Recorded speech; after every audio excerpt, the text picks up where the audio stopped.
Darn. It's too late now.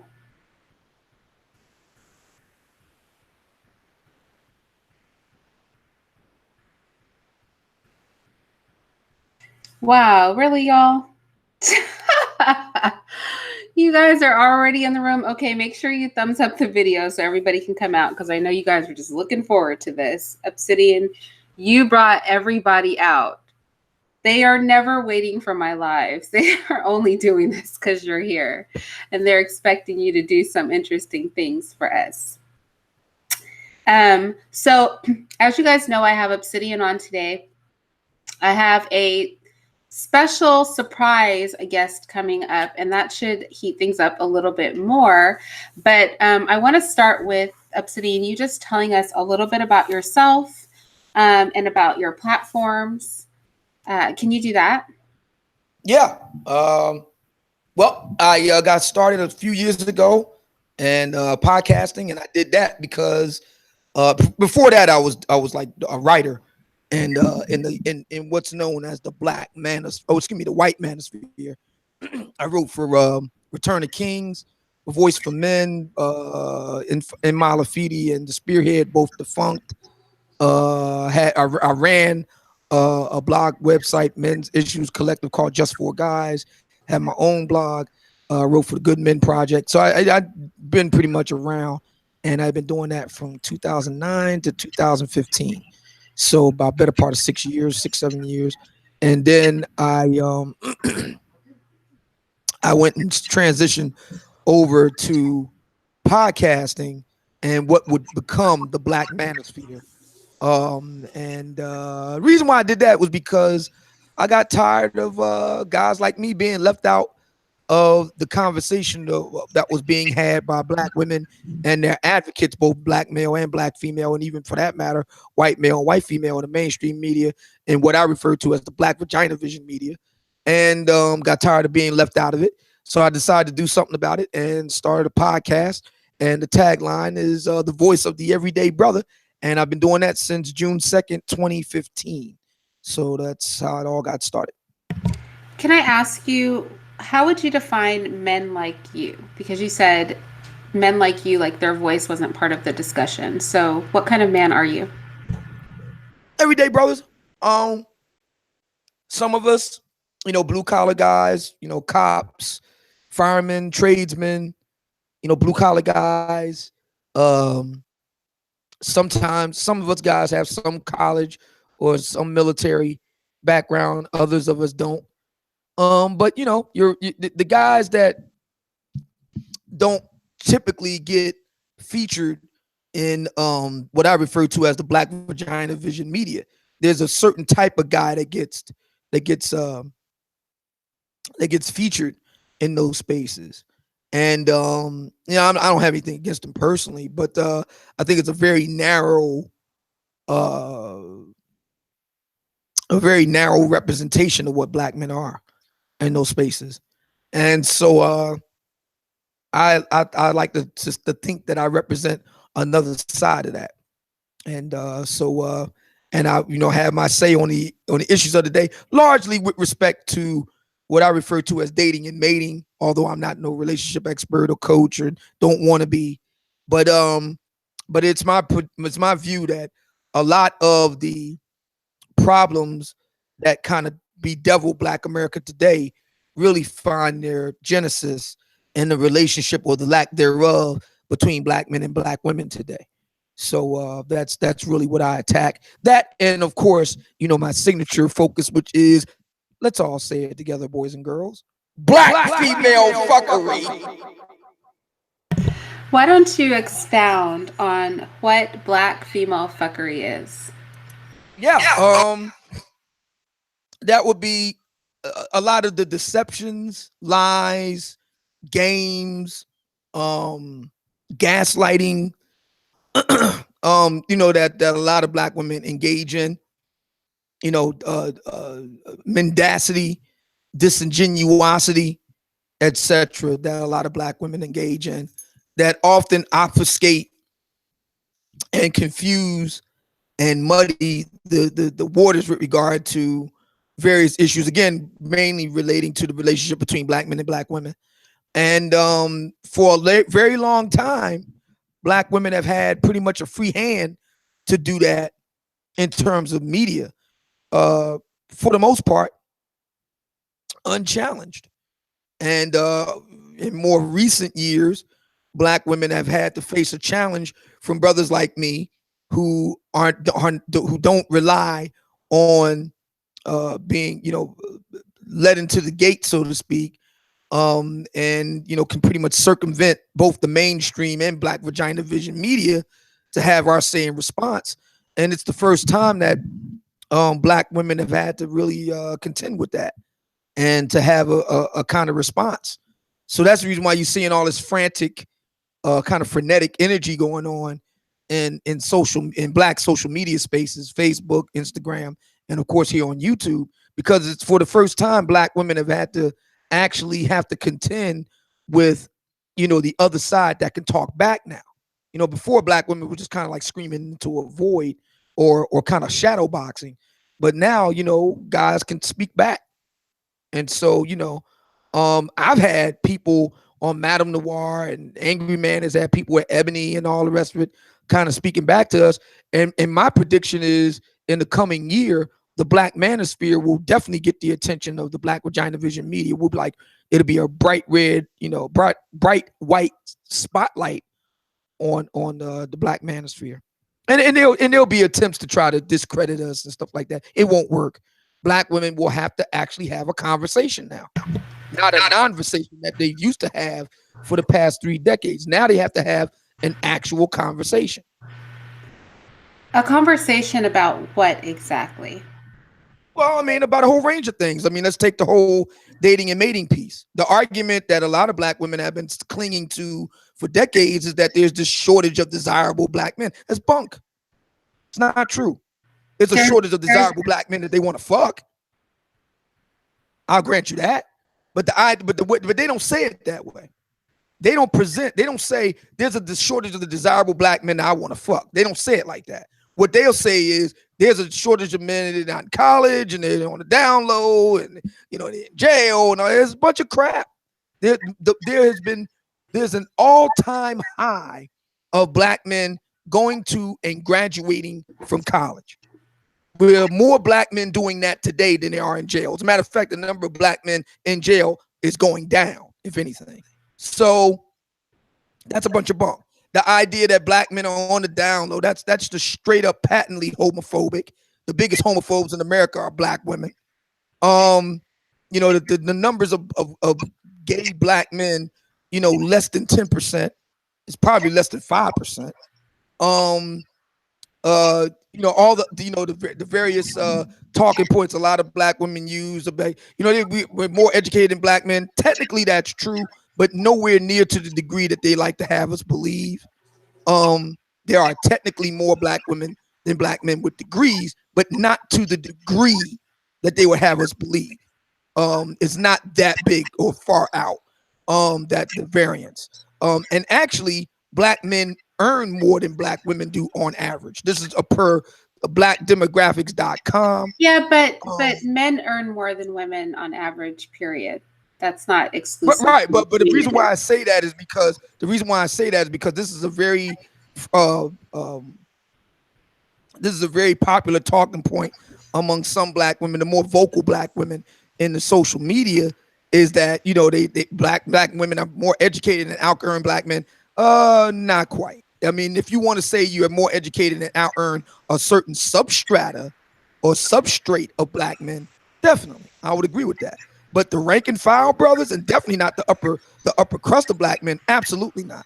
I'm a blue collar brother, and I know for a fact that there have been black women who come to me like a thief in the night from top universities with their master's degree, hitting me up for money for their rent. So it's like, no. And I don't carry the debt that they carry either, because a lot of sisters carrying some serious Sally Mae and consumer debt monkeys on their back too. This is actually interesting that you're saying this, because I know that there's Eka. I know that we had a conversation, and we were talking about the dateability of the Black woman. And the conversations went sort of like this. If a woman is too successful, she's not desirable. But if a woman is poor, she's not desirable. And you were saying it's ideal for a woman to work about 25 hours a week. But unless she has a very good job, that doesn't make her self-sufficient. So if it's not okay for women to be poor, but it's not okay for them to be successful, where do Black women, like, where do we fit in? It's like you're damned if you do, you're damned if you don't. They do like all the other women in the world do. They get in where they fit in. It's not my problem that Black women can't manage how to figure that out. That's a problem. I'm saying from a Black man standpoint. So Black women, right? Women, all people, not just women, are going to do what they're going to do. They're going to become successes or not. But I'm saying from a Black male perspective, because you just spoke on that, like women who obviously don't have money coming to you asking for rent and things like that. And I'm saying, from a man's perspective, right?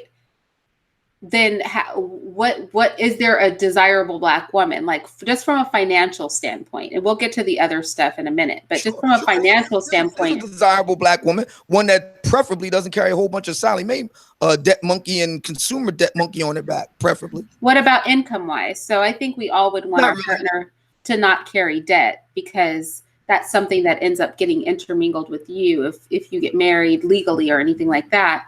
But what about financial status? What is ideal in your opinion? I really don't have a number on that. And to tell you the truth, most Black men don't really. I mean, see, this is the thing with a lot of Black women, because a lot of Black women are really manlets.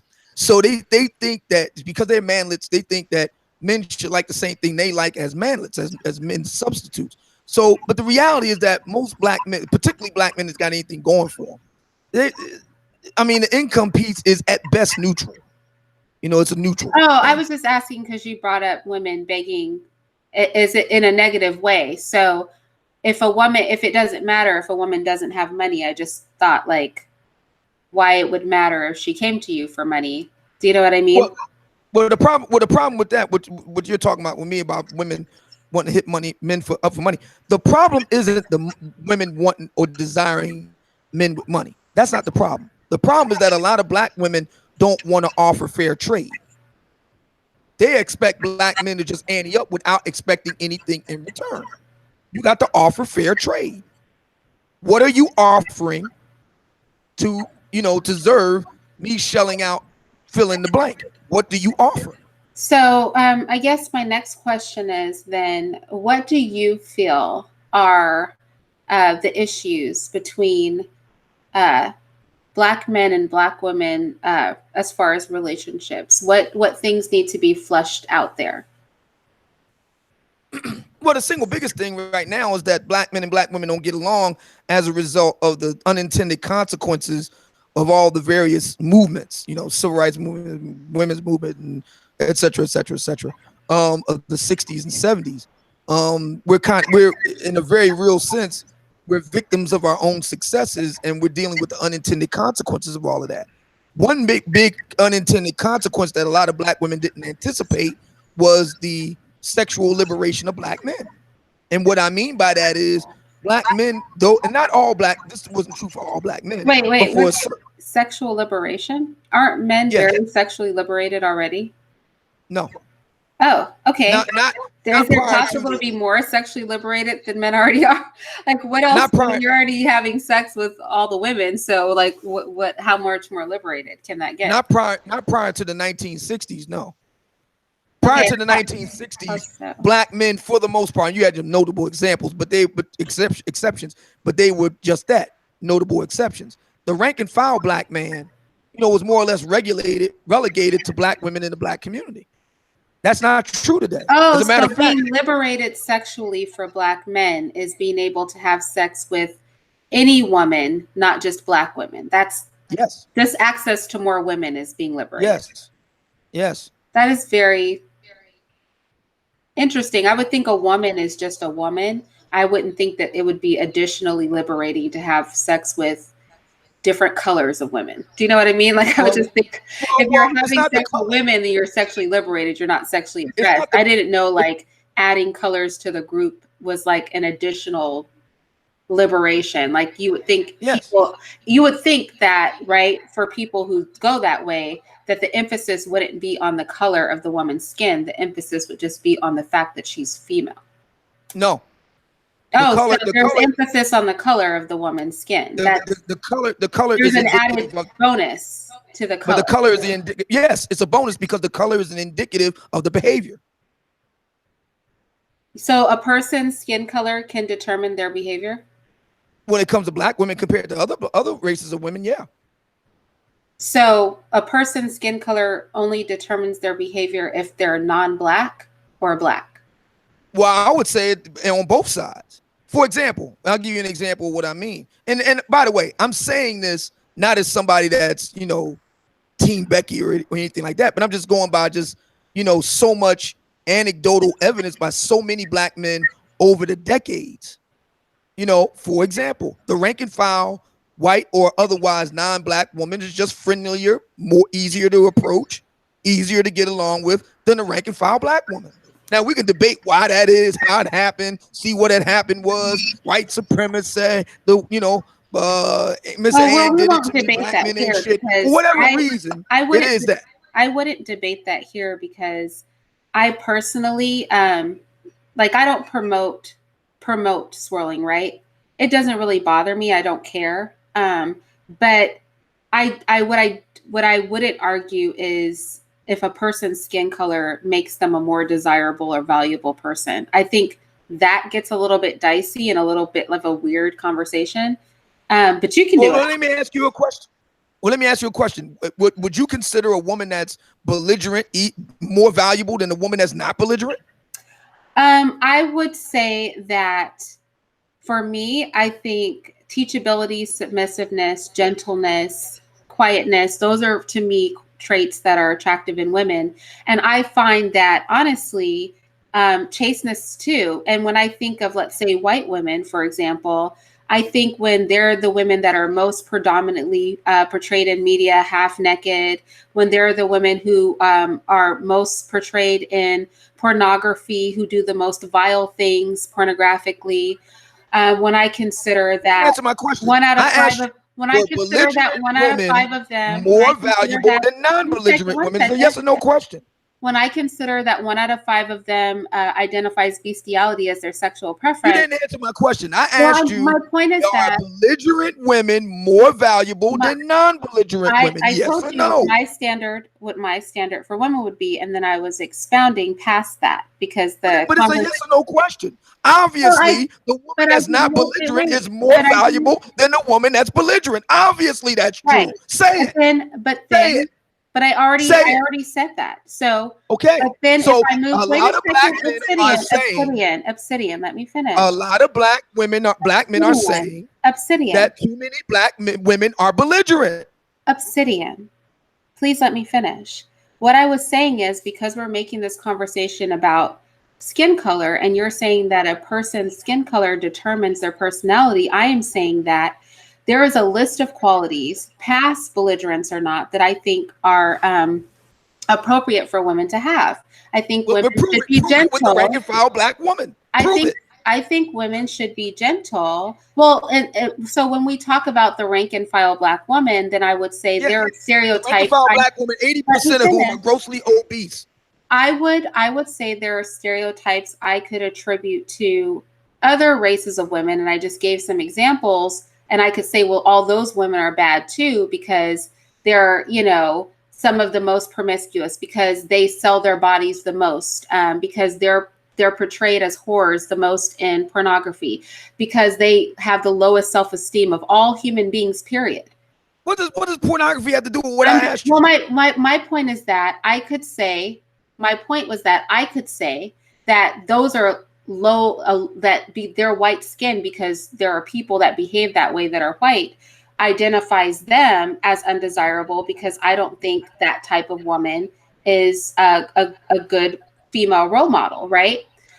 To the same degree that you could say that because there's a sect of black women who behave a certain way, that's reflective of the skin color of a woman, being indicative of what you can expect from that woman. And my argument would be that prove me wrong. My argument would be, well, first of all, we cannot right here and now pull all the world's black women and all the world's white women. I didn't ask about the world's black women. We're talking about the United States. The rank and file black woman in the United States. Prove me wrong. Go. That all we can do is speak anecdotally. So if I spoke anecdotally, no, we have actual evidence. Well, again, it's anecdotal evidence, right? It's not. The CDC data is empirical evidence. The rank and file black woman is notably overweight. That's a fact. 80%. You're talking about overweight. I was talking about the personality traits.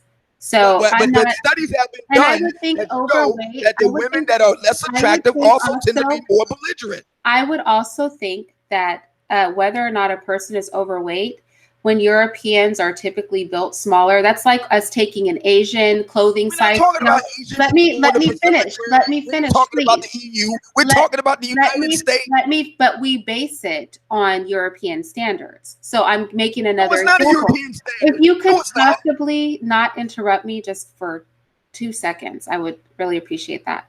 Stop talking around the point and talk directly to it. Well, I'm gonna address it the way I'd like, and I'd appreciate it. Just like when you address things the way you like, I don't interrupt you, and I let you speak. You don't interrupt me because I answer your question directly. That's why. I would appreciate if you would allow me to speak and just understand that you can't dictate how I choose to talk. That you're just going to have to kind of accept. I can ask you to speak directly to the question and stop. Talking around. Well, I'm going to speak how I like.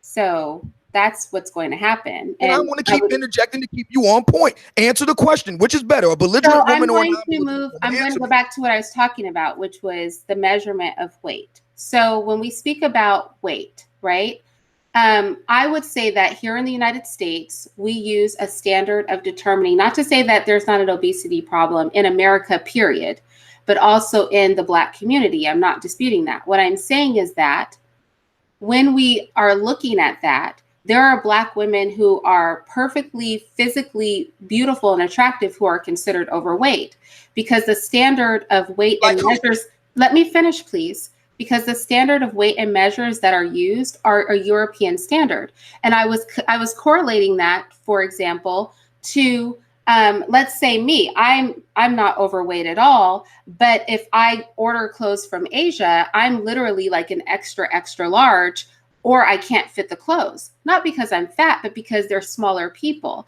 And so if I were judged by their standards, I would be a very big woman, but I'm not big by African-American standards or by other standards. So I would argue there is a problem with obesity in America, period. There is a problem with obesity in the Black community, but I would also argue that we can't use the CDC standard for what is or isn't overweight as our standard. Let me finish. I'm almost done. As our standard in the Black community, because they use a European weight measurement that is not conducive to us as a people who are typically built with a larger bone structure, who typically have more shapely and therefore heavy bodies, whose women typically have a higher fat concentration because we typically have larger breasts, larger butts, larger bodies in general. We're actually known for this in Asia when they portray African Americans or when they talk about us or Africans in general, they say they're big, they're strong, they're built that way. Our men and our women are both built that way. So I just think that the CDC is just not denying that there is a problem with weight, just saying I don't know that they get to be the authority on what is or isn't healthy in the Black community. So what should be the authority? You tell me, what should be the authority? Well, I think that that's one of the things we have to do as a community. We recognize that drug testing, that weight charts, that all of these things are not geared toward Black people, and there are unique qualities about us. We should develop because they don't exist, right? They don't exist. So why are we doing that? Country. Huh? Black men are telling you what's too damn big. They're telling you that. So why don't Black women listen to what Black men say and go on the basis of that?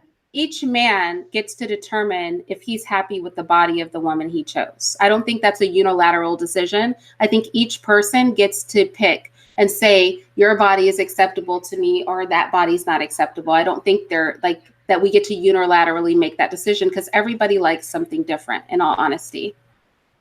No. A matter of fact, you said that there are some Black women who are heavy that are still pretty. Okay, name me a famous one. Go. Wait, what did you say? You said earlier words to this effect that there are black women who don't adhere to the BMI standard and CDC and all the rest of it, but they're still beautiful. All right, so prove me wrong. Name some famous black women who are unconventionally attractive, if they will. Go. Well, I want to hear it. Obsidian, I don't watch TV or anything like that, so I don't know. How can you make that But statement then? I think if we just go into media in general, and we just look around at just black women that we see on the street, or if we look at black women in social media, there are a lot of very shapely black women. Especially, I know a lot of women who are short like me. I'm only 5'2", who are bigger than I am, and How much bigger? their bodies are out of control. How much bigger? Well, I don't know. I mean, I know that when I look at them, I know that I can look at their bodies and I can see that they're way bigger than I am. Okay, what's your address? But they still look proportionate and good. I just think okay. So what's your I address? think it also has to do with like fat distribution, right? Because a person can be 140 pounds or something, but if it's all in their stomach, that's not attractive. If it's in their legs and in their breasts and in their butt, that's a different kind of look, right? So it depends. Fair enough. So you know what's fascinating to me with black women, and only black women do this. What's fascinating to me is black women always want to move the goalposts as to what is the standard of beauty, but we never do that to black men. There's one standard for success. There's a universal standard for success. There ain't a black male standard for success and a white male standard for success. And what the Asian guy doing over in the Pacific Rim, his measure of success, and what the white guy in Transylvania is doing, his measure of success. No, a man is either successful or not. What is it that you think women view success as? I'll tell you what I view success as, but I want to hear what you think women view success as. Well, it's already been scientifically proven. Resources, intelligence, kindness. Let me see what else. Social status and connections. These are universal measures of male success across cultures, across time. Nobody says, "Oh, he's unconventionally successful." Nobody says that. Well, first of all, I think if you're just talking about financial success, right? I think people are indoctrinated to view financial success as meaning having a lot of money, right? But that's different than beauty. Some people like small breasts, some people like big, some people like tall men, some people like short, some people like dark skin, some people like light. That's much more nuanced than does somebody have money or not. Now, what I will say is I don't think, and I think most women are like this, whilst it is true that women like men who are fiscally responsible and stable, women are very flexible about qualities about men. We look we look at, I'm telling you as a woman. No, I'm telling you as somebody who studied the data. That's not true. All right. Well, I'm telling you about somebody who's actually female. And I'm telling you as somebody who studied the data, and I can prove it. I can prove it. Again, me personally, and what I hear from women, and I think what a lot of men realize too, is women like men that are funny. Women like men that are affectionate. Women like men. I'm sorry? Being funny and humor is intelligence, a show of intelligence. Oh, yeah. Being affectionate is a show of kindness. I mentioned these things already. But yeah, many women like to be intellectually stimulated. Women like men that make them feel safe. So that goes back to resources. Well, I don't mean, I mean physically safe, not necessarily financially safe. And yes, it still takes resources to do that. And yes, women do like, well, you could have money and not be able to protect somebody if you're walking down the street. Do you know what I mean? So right. I think women like to feel that explains why we got a whole bunch of poor MMA fighters and boxers and stuff, right? Okay. Possibly, I don't know. But I think that, I think women are more nuanced in what is acceptable for men. And that's why sometimes men who may not be physically the most beautiful can still get women. That's why men who don't have a lot of money can still enter into marriages and successful relationships, because women tend to look at men as not just what they are bringing to the table, but like as whole people. So we like, nice things. We, of course, like to know that you have a job, that you're financially secure and stable. But then we're also looking at the person too. Like, what kind of personality do you have? You know, how do I feel when I'm with you? So women have a lot of feeling things that they look for.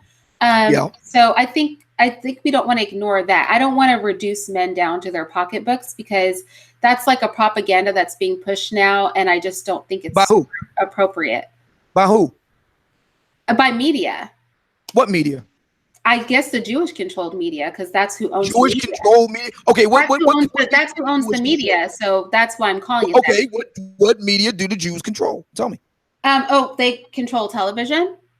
They control Which one? radio. They control different they control magazine. They control they control the internet to a point, meaning that they can show what searches come up the most. They can build their algorithms to expose you to certain propaganda more often. Do you actually believe all that anti-Semitic stuff? Well, first of all, you're either racist or you're not. I don't believe in creating special terms for certain groups, but I do believe that if the reality is that, so you don't think it's impossible to be an anti-Semite? I think it's possible to be a racist. No, anti-Semite means you're singling out Jewish folk for a particular type of racism. Yeah, I don't think anybody gets a special word. I think if you're racist, you're racist. If you're not, you're not. And I feel also that it's not anti anything to simply point out that the Jews have been very successful, and they do control a lot of the media in the world. I mean, that's why would they be so successful? I'm just curious. Why would they be so successful? I'm just curious.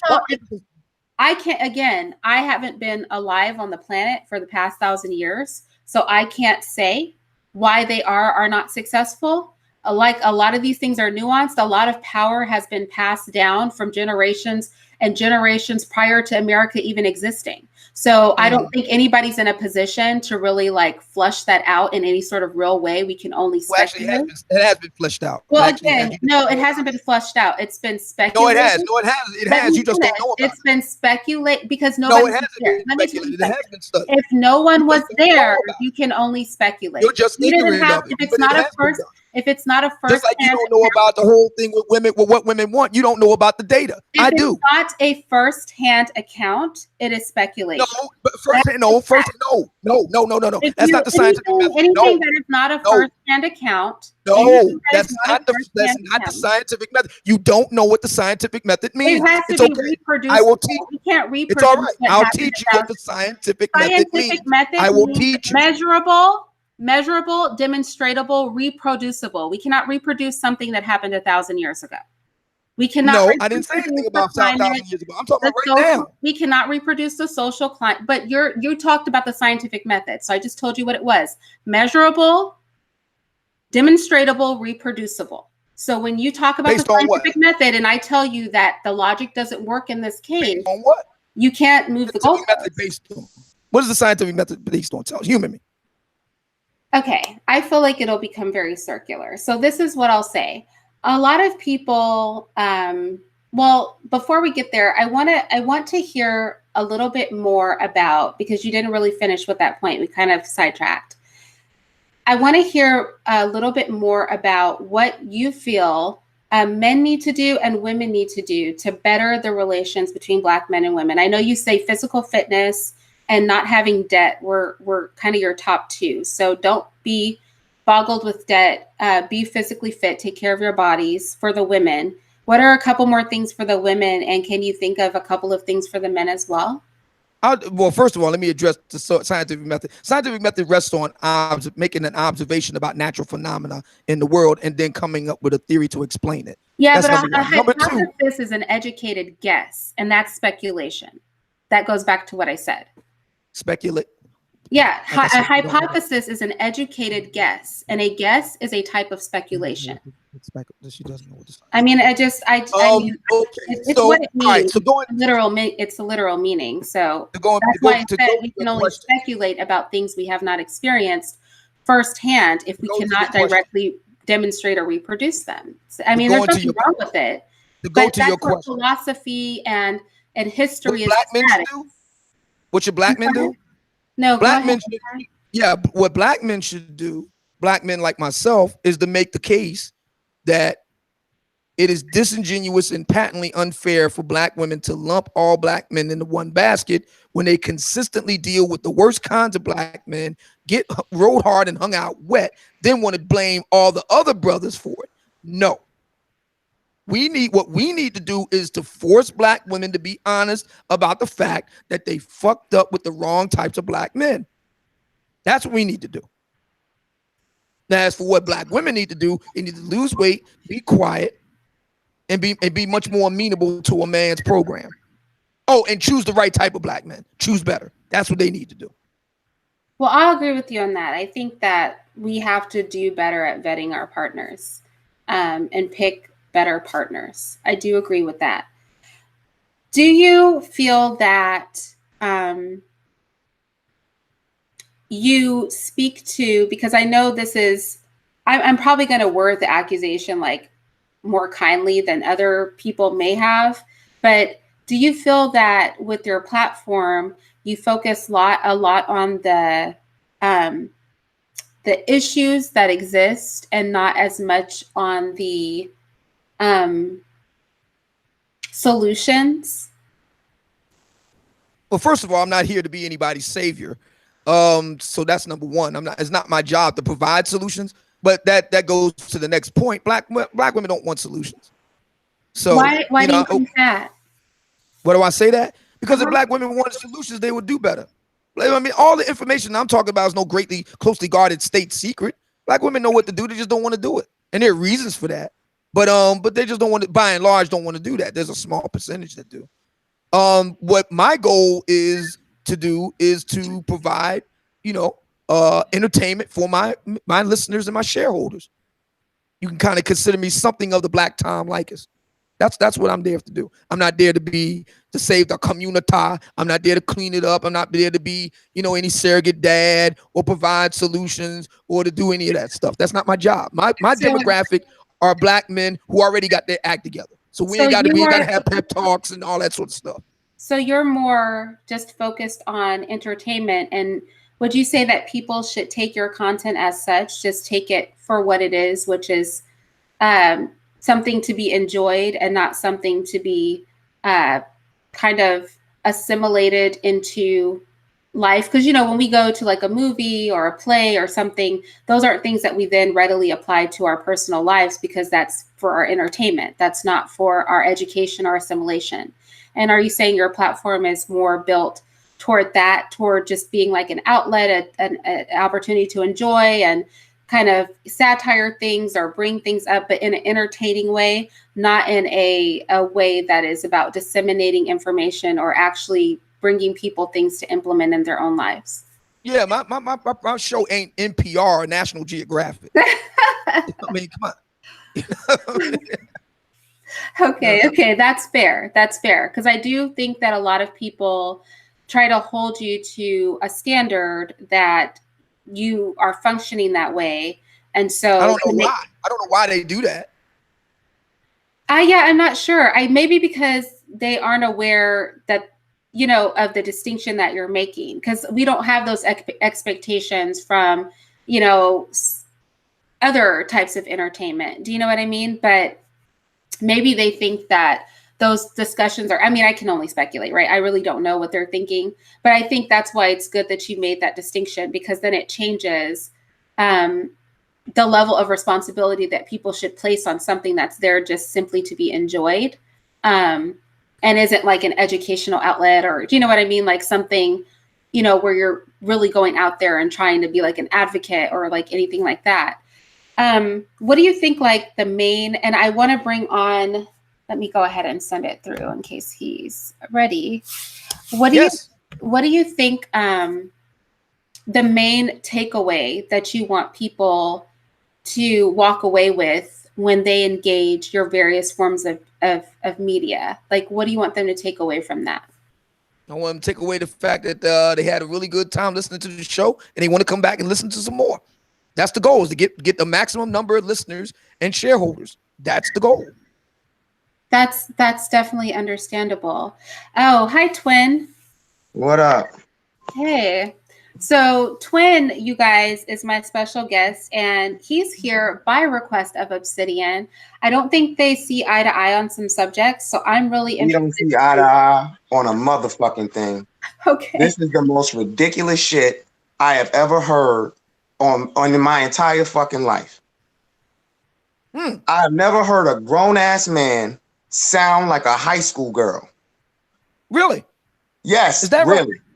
So, That's so exactly you know, right. So you know what high school girls sound like?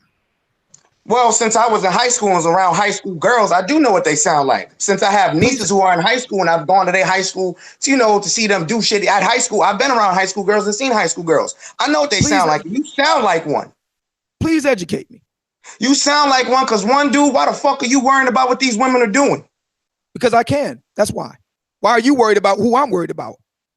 Because at the end of the day, dude, you're being more of a detriment to the community than positive. At the end of the day, you're here bashing black women for what? How am I bashing them? How? Most black women are overweight and ugly? Yes. You are out your fucking mind. I said overweight. Yes, that's true. No, no, actually see, Obsidian, before you try to, backtrack on some shit you said, I've heard you on several panels. On Nyla's panel, you said most black women were homely, ugly, and fat. You said that. Hold me accountable for something that was said in another form. But that's what you said. See, I wanted you on the show based on what I wanted you based on the show tonight based on what you said in this form, not based on what you said somewhere else. Okay, so what have I said in this form? Well, that's the reason why I brought you on, so you could restate what it was that you said the last time around that you were talking about me, and I can directly. What I said about you is I think you're an opportunist here for money to bash black women. Well, I hide nothing about me, my brother. Yeah, and my goal is to talk about black female fuckery and to get paid doing. Why? But see, as a man, why are you worried about black female fuckery? Why are you worried about that? Why not? Because at the end of the day, how does that accomplish anything? How does that fix I never said I was put on this earth to accomplish anything, my brother. You're right. I forgot. You're the dude who's not a leader. You're here just to make money and entertain people at the detriment of everyone else in your community. I'm here to get paid.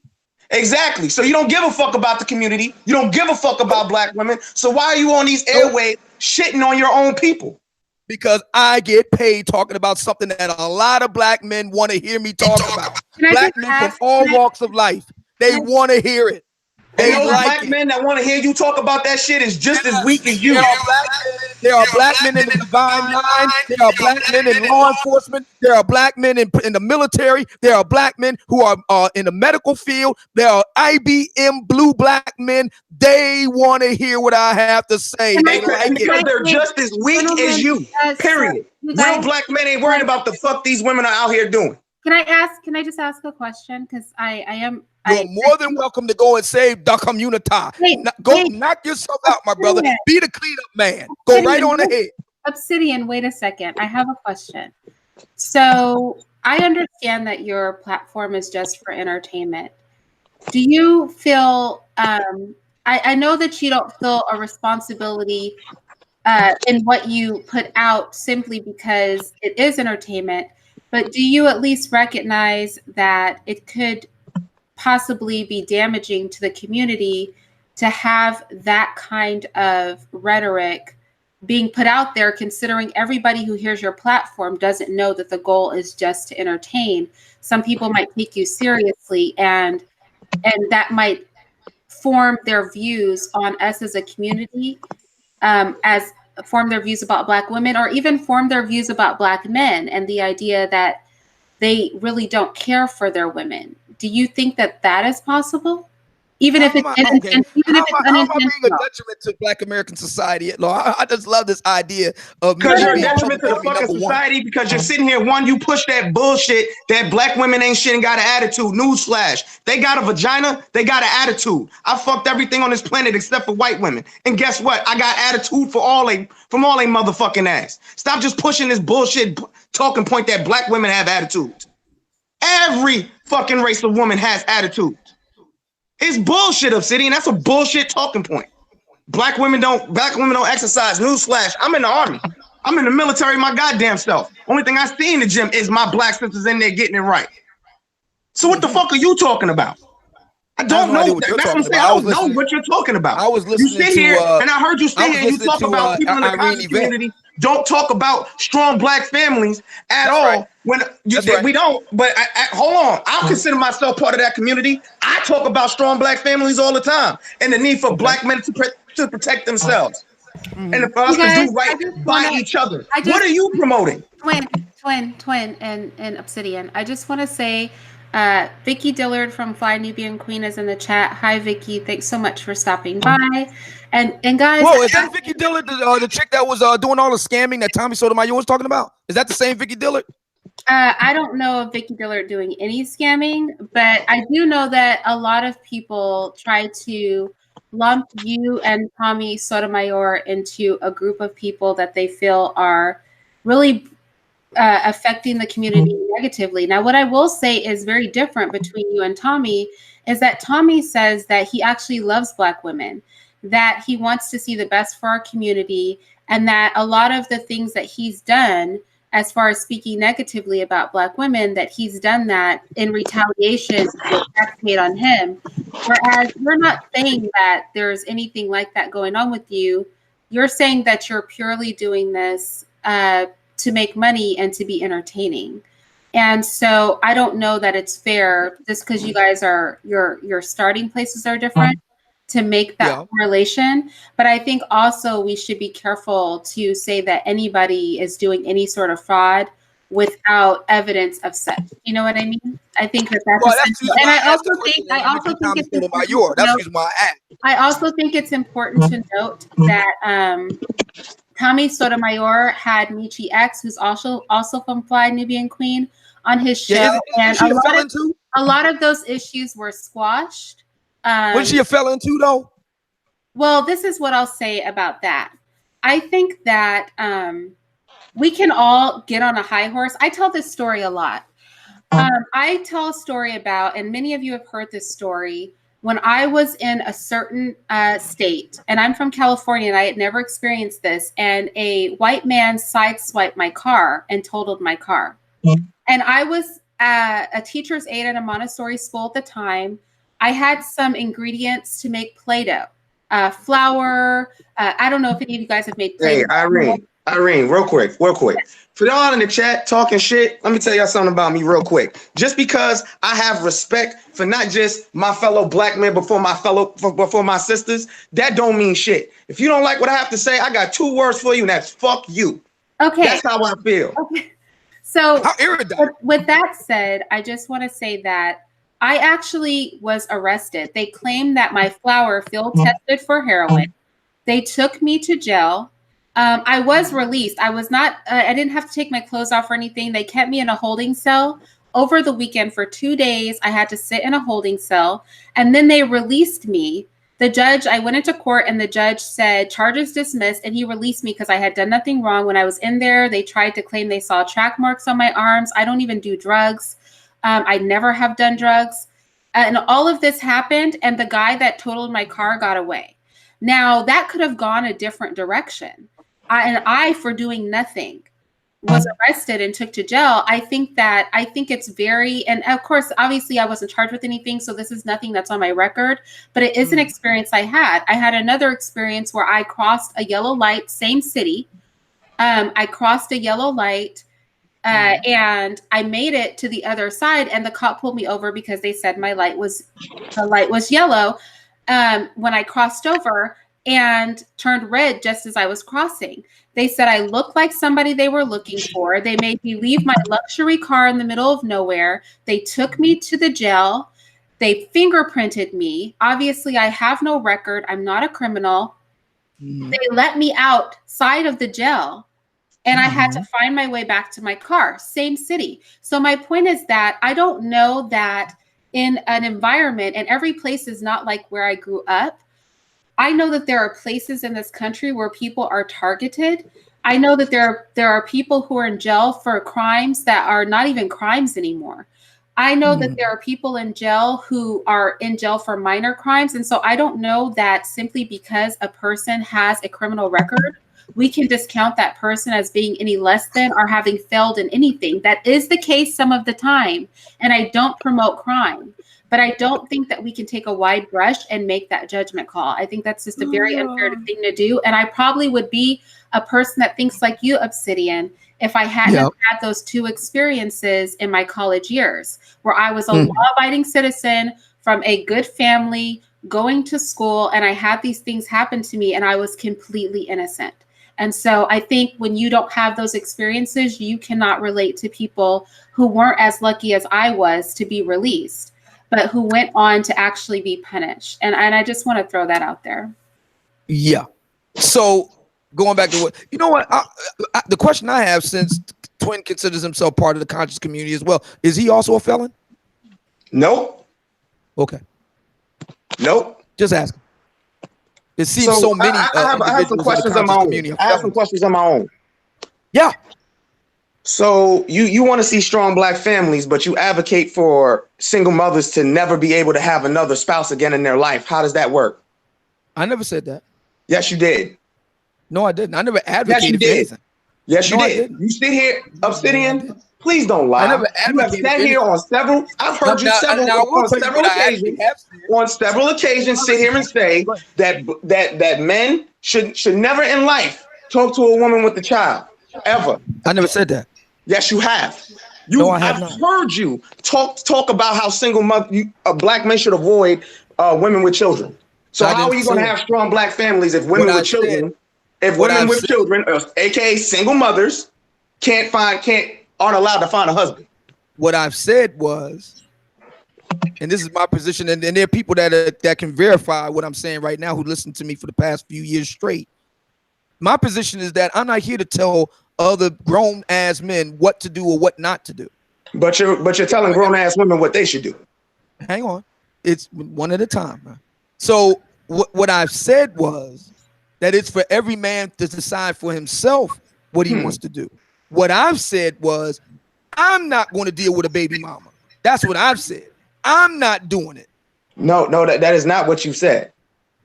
I just said that just as recently as earlier today. That when I was on the air. That's not what I've heard you say. But if that's what you're gonna claim, let's keep it moving. I have another question for you, Obsidian. Okay. Sure. I've also heard you say that your taxpayer dollars shouldn't go towards the bad decision of Black women, correct? Yes, that's right. Cut. So my question to you is this. Shouldn't we as Black men try to avoid the trap that we can fall into, or avoid the systems that our taxpayer dollars go into by changing our behavior? Sure. So why are you just trying to lay that at the foot of a woman? Because that's not the majority of Black men. As a matter of fact, it's a distinct. And that's not the majority of Black women, but you generalize Black women on the regular. Well, what I would say is that it's a larger group of Black women mating with a much smaller pool of Black men and having babies out of wedlock with them. But don't Black women outnumber Black men? Not as much as a lot of people like to think. But my point is they do outnumber Black men. But I've also heard you talk about the single mother rate in our community. Pardon? I've also heard you talk about the epidemic of single mothers, as you like to say. Yes. So my question is this: shouldn't we as men, instead of just trying to get our dick wet and bend them over the couch, like you like to say, shouldn't we set goals in relationships? Try to work up towards something other than just getting our dick wet? Well, as it turns out, according to NPR, a poll that was conducted by them, nearly 50%, well, nearly half of all single Black men wanted a marriage or relationship versus only 25% of Black women. Number two, Black men are the single biggest group of men in the country that consistently use condoms. That's according to the National Institutes for Health. But if that's the case, why do we have this epidemic of single mothers and men like yourself and other men on YouTube complaining about things like child support and the welfare state? Patience, my son. So number three, according to the CDC, the largest cohort and the United States Census, the largest cohort of confirmed bachelors in the country are Black men age 40 and over. Number four, there's over 40% of black men are single and childless. To answer your question about the large number of children, and now it's like nearing 80%, it's like 77% of all children born in Black America are born out of wedlock. There's an individual by the name of Desmond Hatchett out of Tennessee. I want to say what's that? Memphis, I think. And he's been featured on the Oprah Winfrey Network show, Y'all Fix My Life, him and several other men. These are black men, and they've had I think it was like 4 or 5 of them, and between them, they had something like 100 kids with, over a dozen women or something like that. This sort of thing is very common in Black America. But wait a second. Hold up, Irene. Let me take this real quick. So is that the fuckery of those women or those men? Both. How is it both? Well, it does take two to tango. My position is this. As a black man who actually understands how the system works and shit, we're perpetuating the shit we complain about. We? Yes, meaning we as black men. I'm talking about as a collective. I'm generalizing us as well now. What those guys do. I didn't have anything to do with that. They didn't consult me. Hold on. Oh, let's make something perfectly clear. I didn't, but I'm generalizing for this situation here. That's the only thing I'm doing. I'm just, hear me out. We perpetuate as men the problems we complain about. We change our behavior. A lot of the shit you're complaining about wouldn't exist. I didn't do anything. Hold on. Neither have I. Okay. So it would be better to say those knuckleheads over there are perpetuating a stereotype. But hold up, Obsidian. Do you say that when it comes to ratchet ass black women compared to women who are worth time and effort? No, you generalize. That's not so true. I can generalize. I've said over the past 3.5 years consistently the following: not all black women are like that, but enough black women are like that. If it don't apply, let it fly, ladies. Most is anything over 50%. Shout out to Tim Alexander. The movie is about what the movie is about. So I'll say the same thing to you. If it don't apply, let it fly. Well, no, you don't want to say that category. All of my children are with the same women. All my children are with the same woman. My message is simple. My message is that I'm not responsible for what those knuckleheads over there do with black women who consistently continue to make time and time again with those no account Khan Nooney and Singh niggas. I'm saying the brothers like me got our shit together. So would you sit here and say that those dudes? Would you sit here and say that those dudes that those women encountered? Do you think those dudes were truthful to those women, or did they misrepresent themselves when they met them? I have no idea. I just interject. I just think that this is so interesting because the same logic that you apply to black men, which is that there are some no account black men, and those are separate beasts from good black men. Why does not do the same for women? Why couldn't we apply that to black women as well? There are good women, and there are. I'm sorry. I just got finished making a disclaimer that I've been using for the past 3.5 years straight.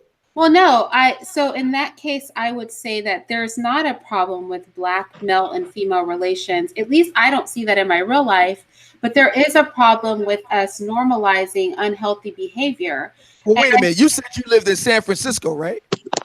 I'm from San Francisco. I've lived other places and I have family from around the country. And I have a very functional family. The men that I engage with, and in my professional life and in my private life are very functional.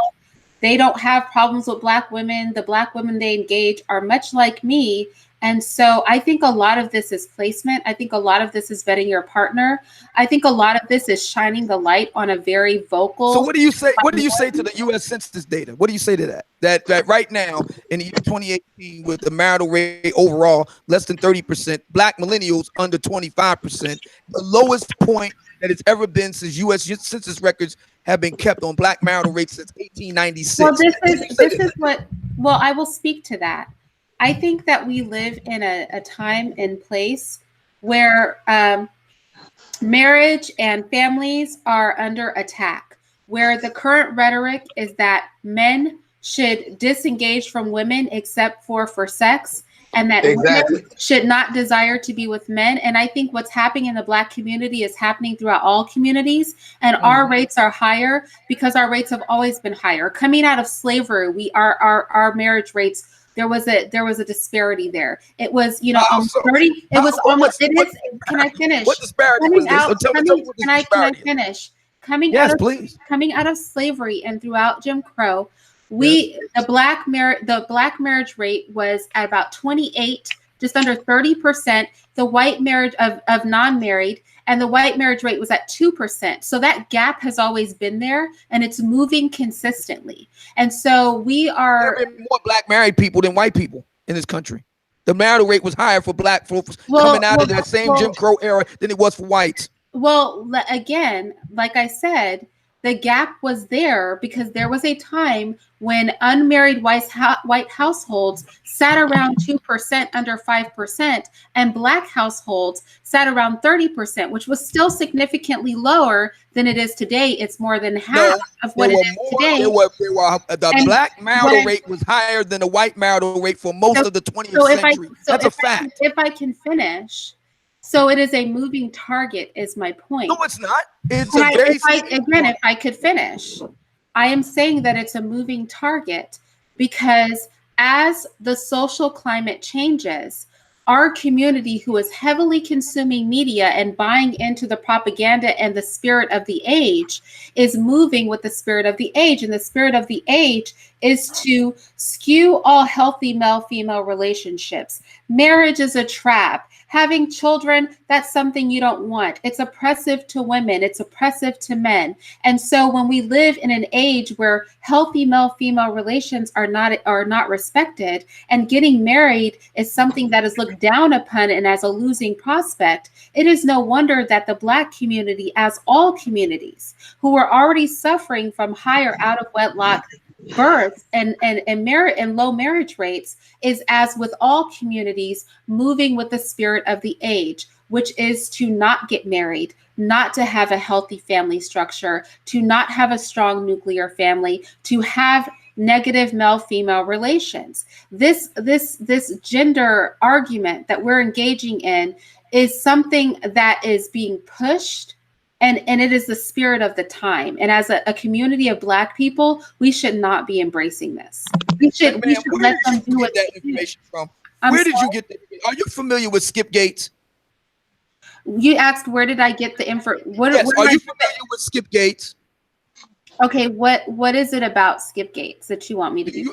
Does the name Skip Gates mean anything to you? Does it ring a bell? It means nothing to me. What would you like to share with me about? Henry Louis Skip Gates is a Yale-educated, Harvard academic who has done extensive research on this. You can watch it on PBS. The first thing Black folks did coming out of slavery was jump the broom, to such an extent that a century ago, the highest percentage of married men in the country were Black men. Today, they're the highest percentage of confirmed bachelors.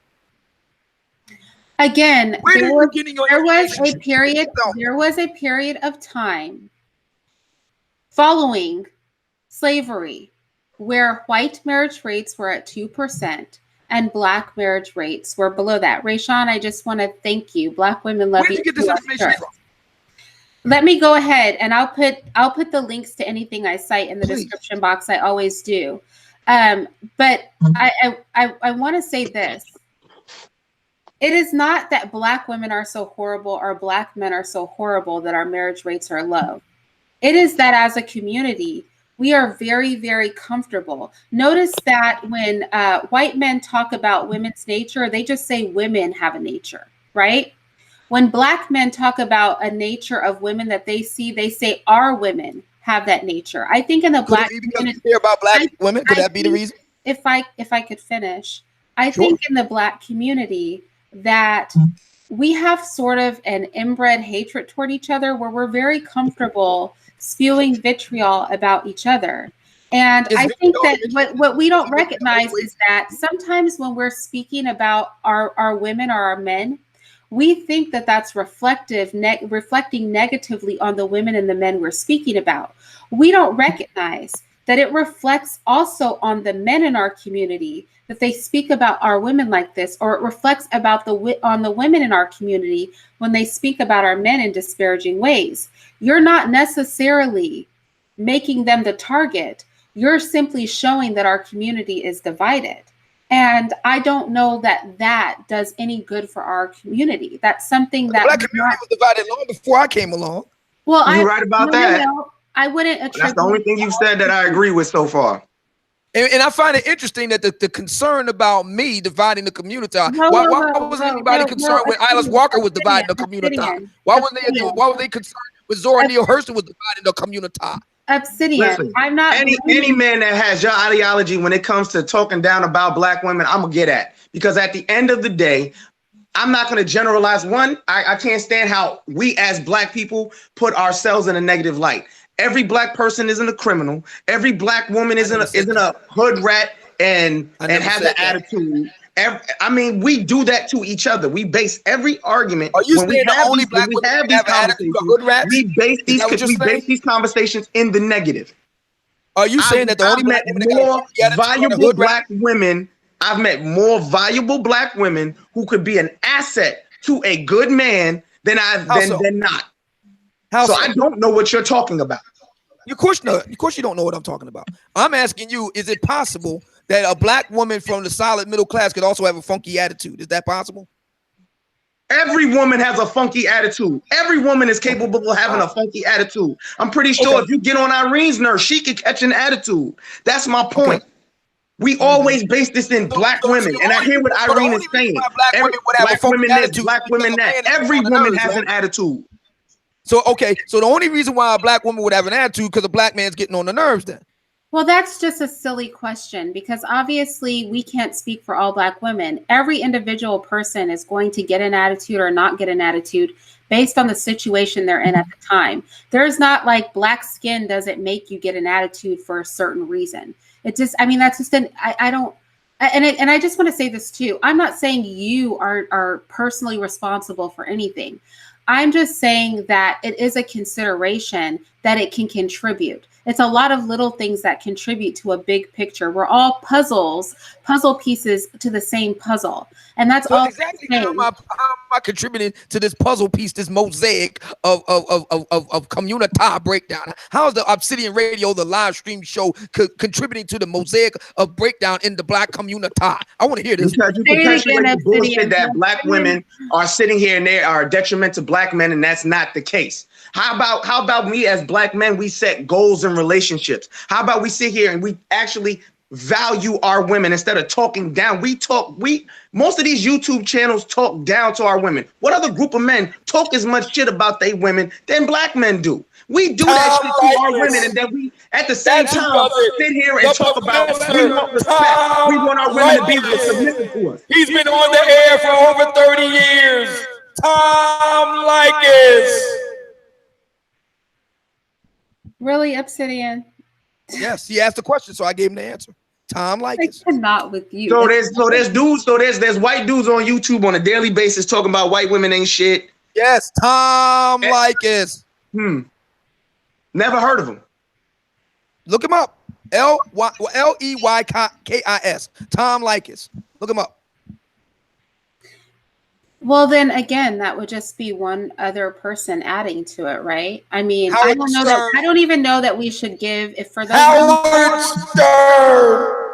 those of you who don't know these people, I don't even know that we should be giving them any shine. Like, do you know what I mean? Like, I don't know that we should go Googling and trying to watch and in a way that's supporting individuals. Y'all made the statement. Don't get mad at me because I can answer your report.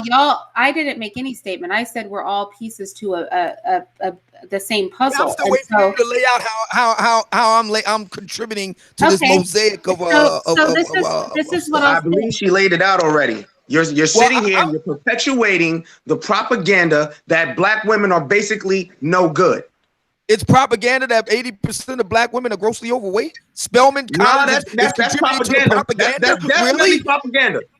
Really? Spelman College is contributing to it? Really? Yep.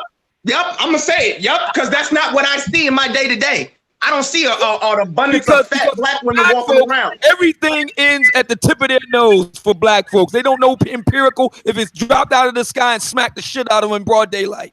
Right. So Obsidian, literally, you walk around every day and the only thing you see is fat black women? No, I put it to you like this. I'm in the army, as I said. According to the army, I'm overweight.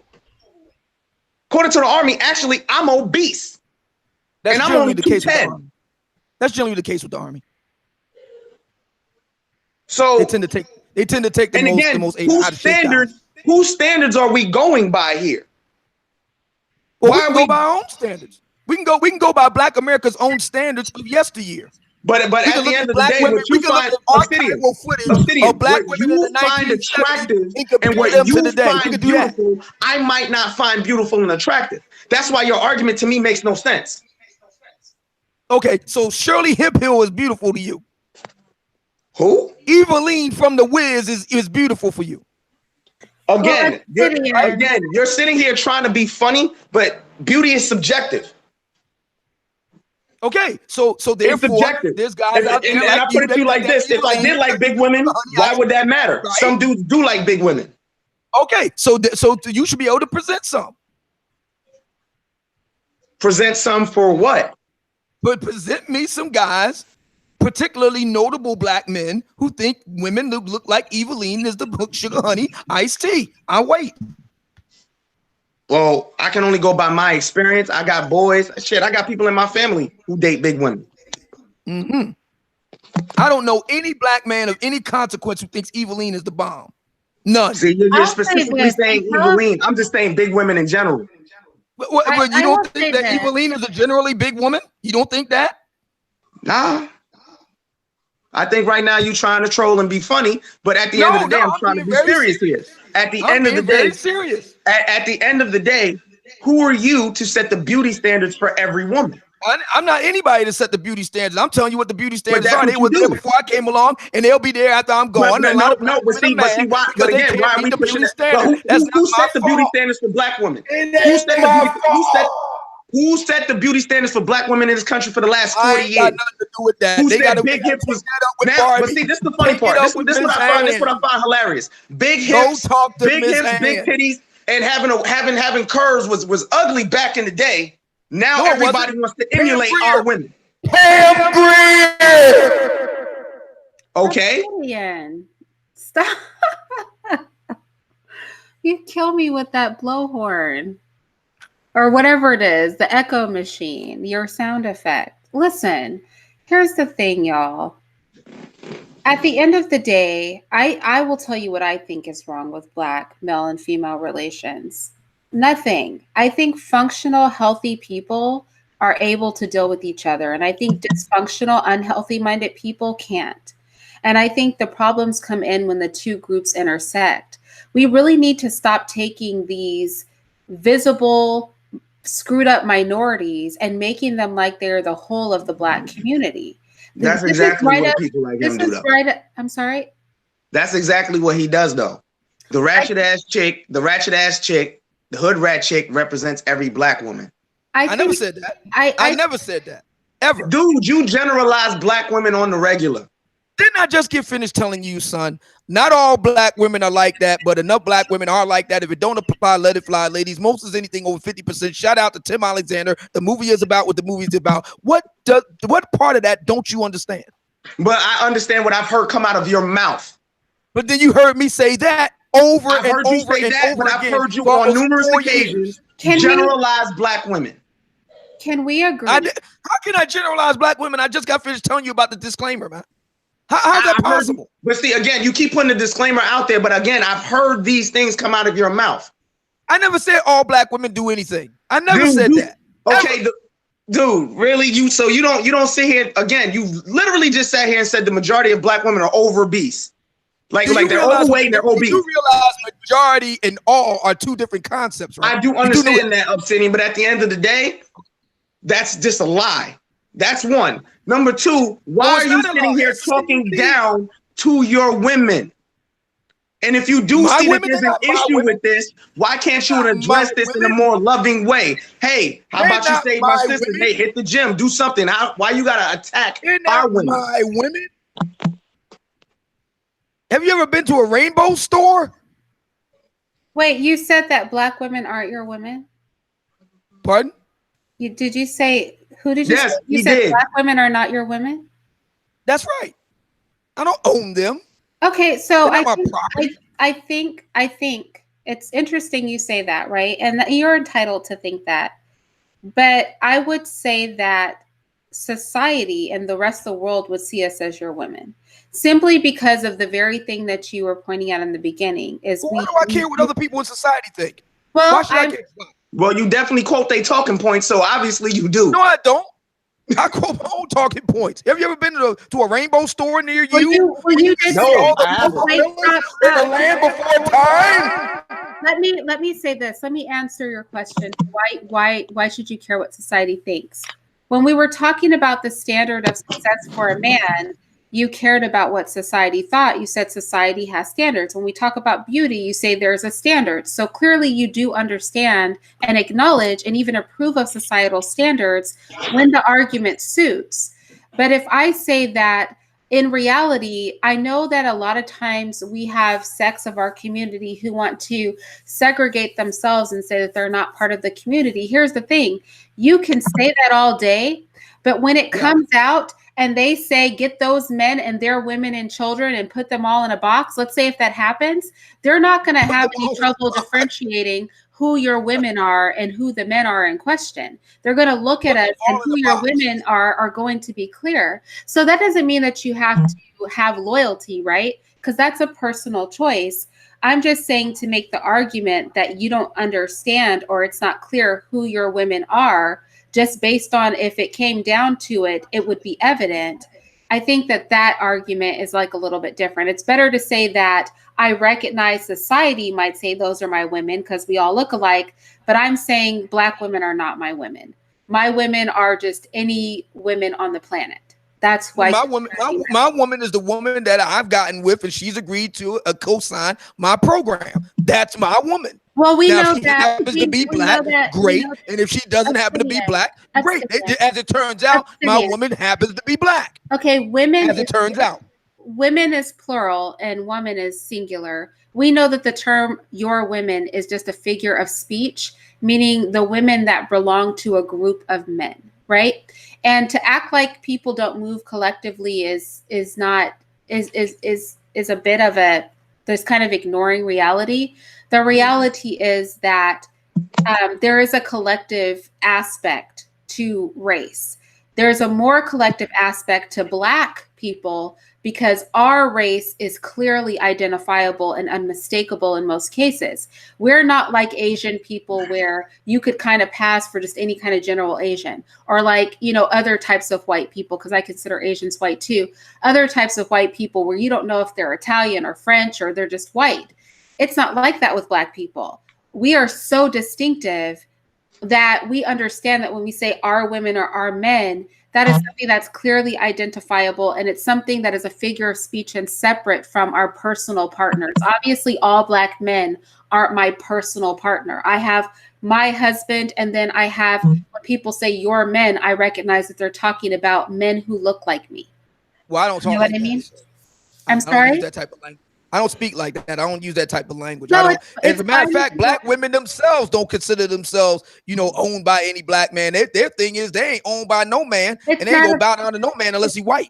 Right. It's not an ownership. It's not to denote. You know what I'm saying? It's twin. You've seen it. I'm laughing because, dude, she's explaining to you exactly what I mean when I say our women. At the end of the day, like she said, society.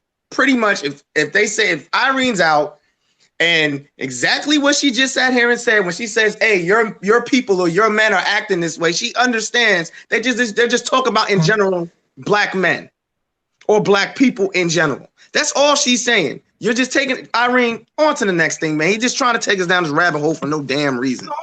No. We're being precise here. I know that's an alien concept for you, twin, but you it's not an alien concept to me because at the end of the day, as a man, I don't lay the blames of the community at the feet of a woman. I don't do that. So where's Pookie? I don't compare myself to Don Quavius, Lil Skillet, and all the other parquets. Where they come from? Did the stork drop them off? Did they drop out of the sky?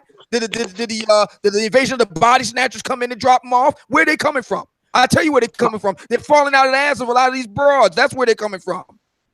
So yes, I do blame them for the state of the black community because they're in part because they're manufacturing them with them Kanuni and Singh niggas. That's the problem. Tell them all to go back over there. It's black women's fault for a black dude having sex with them and creating these children and these degenerate children you're talking about. In the year 2018, yes, it is. No, it's not. How about we set some goddamn standards? How about we vet our fucking partners? How about we set some fucking goals instead of getting our goddamn dick wet?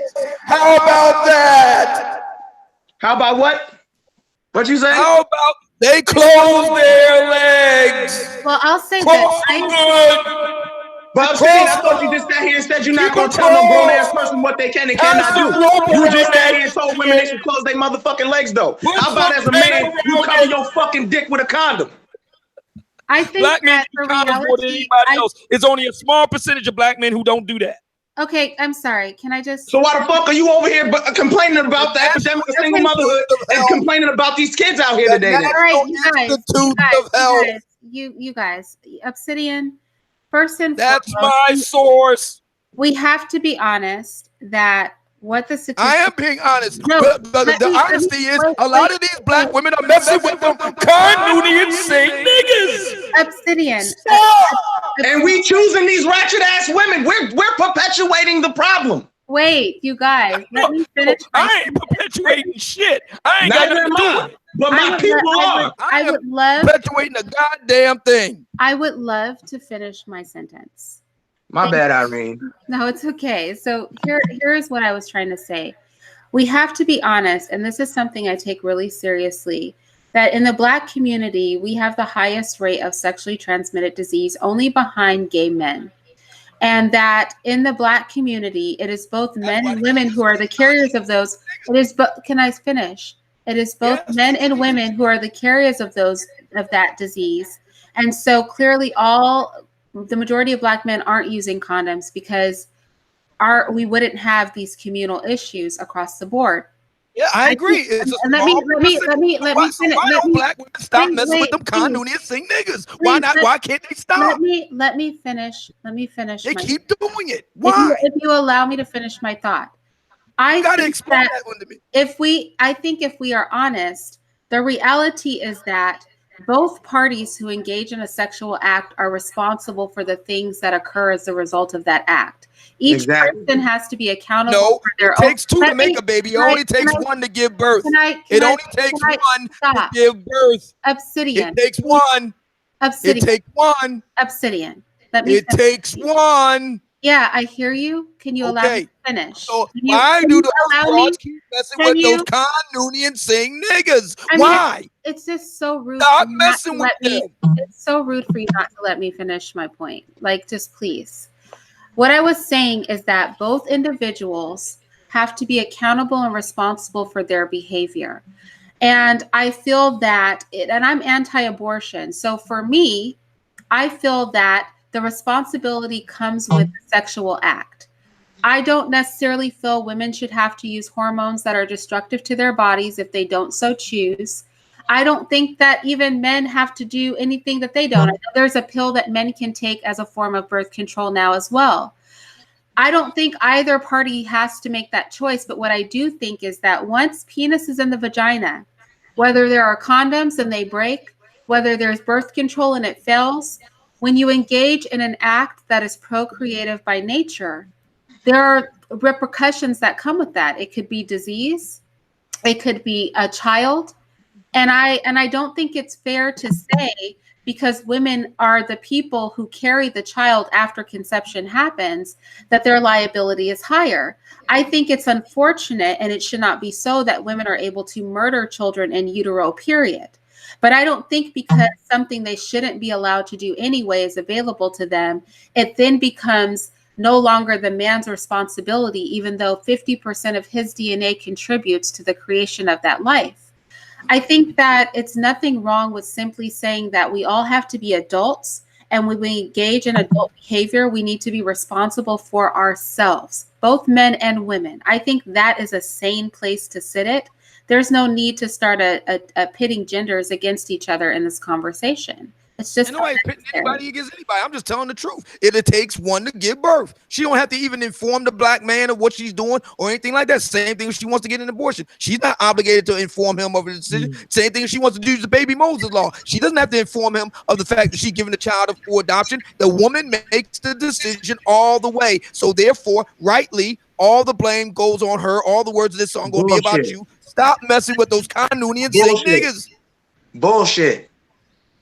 How, again, a real man's not gonna lay blame at no woman's feet. If I'm not putting myself in that position, I don't gotta worry about none of that shit. And why are you going to the mat for these Kanunian sing niggas? Why are you doing that? You are a military question. Again, this is just a simple question. Why are you going to the mat for these Kanunian sing niggas? I'm not going to the mat for them niggas. I'm not going to the mat. See, this is where you have me mistaken.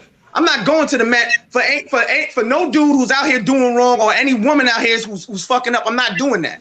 First things first, I've always sat here and said every time I came on these panels, we should not be framing these debates or framing these arguments in a negative light when it comes to our people, because the overwhelming majority of us don't act that way and don't participate in the behaviors you're describing. That's the first thing I've always said. That's number one. Only thing I've advocated for as a black woman is if you're going to protect yourself, be smart, protect your fucking self. Can I finish my goddamn thought? Can I finish my thought? How about as a black man, we don't perpetuate the problem and we protect ourselves from the shit you complain about? Where my echo box at? Why are they doing that? Stop! So dude, I want to say this. So basically, Irene, in his world, men play no role in the destruction of the community, even though we are the natural leaders of the community. Can I ask you a question, Obsidian? This is a real question. I'm talking about Rosemary Baby all the time. Go ahead. So this is a real question, and I mean this respectfully. Is it possible? How do you determine, because I know that like your platform is for entertainment, and I know that part of like having a brand, right? Because when you're an entertainer, that means that you are a brand, right? How do you how is one to separate? Like if I wanted to have a conversation with Obsidian outside of, and I don't know if we can ever do this, outside of the entertainment aspect, how do we separate what you truly believe as a man and as a human being from what you speak on in a way that's meant to pander to your overall brand? Do you know what I'm saying? I'm not pandering to anybody. I'm telling you what I actually think and believe. I just do it in a very entertaining way. But what I'm saying is what I actually believe. This is not an act. It's not me. See, I know a lot of black folk, think that everybody, because this is what they believe in their heart. They're scammers at heart. So they believe everybody else is scammers. It's just basic projection. But me, I believe what I'm talking about. I just say it in a very entertaining way. So when I talk about the Kanunian sing niggas and how black women have a predilection for that and keep fucking and sucking and reproducing with these niggas, I mean that. Why don't they stop doing that and fucking suck the good, productive, competent black men? They don't want to do that. I don't know. Like, I know that I'd hoped, right? I'd hoped when you agreed to do this interview, like it was my hope that I would have an opportunity and everybody would have an opportunity to see like another level of depth to you as a person, because I felt like, the last time we were on a panel together and everybody was like, oh my gosh, Obsidian. And I'm in the chat and I'm like, just give him a chance. Like, we don't know what he's going to say. Like, don't automatically just start talking crazy to him and put him on the defensive. Like, let's give him an opportunity. And so I thought, and I had hoped that there were like other layers to you that aren't often exposed that would be able to be demonstrated and shown. And I didn't want to reinforce people's view on you because I felt like maybe it wasn't a full picture view. But are you saying that this is the picture? Let me say it again, because I don't think I was understood the last time. What I say on my show for the past almost 4 years, I actually believe that. That's not an act. That's not a gimmick. And I just happen to say it in a very entertaining way, which accounts for the reason why nobody can really deal with what it is that I'm saying here. The reality is that a lot of the dysfunction that we see in Black America is coming from a minority of Black people, in this case, Black men. It's a minority of Black men who have outsized reproductive influence because a larger cohort of Black women are fucking sucking and reproducing with them. That's where the problem's coming from. The majority of Black men are not the problem. Can I ask you something? Somebody in the chat mentioned that it's not true. Black men are using condoms. 20% of Black men are making children with 80% of Black women. And I find that interesting when Black men account for almost half of all STD cases in the United States. They make up 40% of all HIV cases in the United States. So that those two stats can't coexist. Sure they can. They can't, and that's according to the CDC. You can't do 40% of all HIV cases, but like all of you guys are strapping up to the tune of 80%. Sure they can. Well, first of all, especially if the 20% that's not wearing condoms is making all the babies, that would mean that all those women would have AIDS too. They would have HIV. You do realize, so like these stats don't like. That's what I'm saying. Like, here's the thing.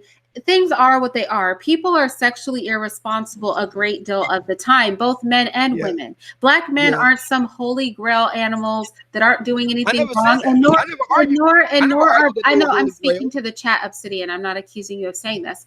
And nor are Black women.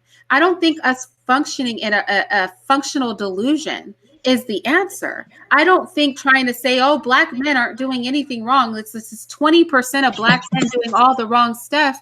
I think that that's disingenuous. And I think if every man is honest with his behavior, he knows that that's not the truth. If we just I'm being honest about my behavior, and I've never done anything like that. And I think that goes for women as my behavior. I think that goes for women as well. I think it's just weird for a starting place of an argument. The only thing a Black woman got from me was a wet ass. I think it's weird for a starting place of an argument to be, well, where women do this and men do that. Like, I don't even understand how you can have a conversation that can go anywhere when it begins in that place. And I also want to say that, Obsidian, I wish that you were multi-leveled and multifaceted in your mindset. And just because it's hard for me to conceive. It's hard for me to conceive of people not having varying levels of depth. I feel like everybody has to have varying levels of depth. So maybe Why do you feel like that? Well, I think it allows, because if I don't feel like that, right, then I have to be with what Q Butter said, which is then we shouldn't engage certain people at all. Because you're actually quoting Q Butter, the jailbird? This is what I'll say. This is what I'll say. Again, and I've spoken about what I think about making comments like that, because jailbird or not, Q Butter is doing a lot of work with our community. He fucked it up. He should be cleaning it up. That's good. He should be cleaning it up. He fucked it up. He should clean it up. Let me finish it. Wow. He just ought to be doing out there working overtime to clean up the mess that he made of that place. Good. I don't know why every time I talk and I get his ass out there and work him. Y'all mule. You messed up the community. You clean up the community. Okay, good. So my question is, can I start speaking and then like finish a thought without being interrupted? Like that would be awesome. I think that he's doing the work in the community at the end of the day.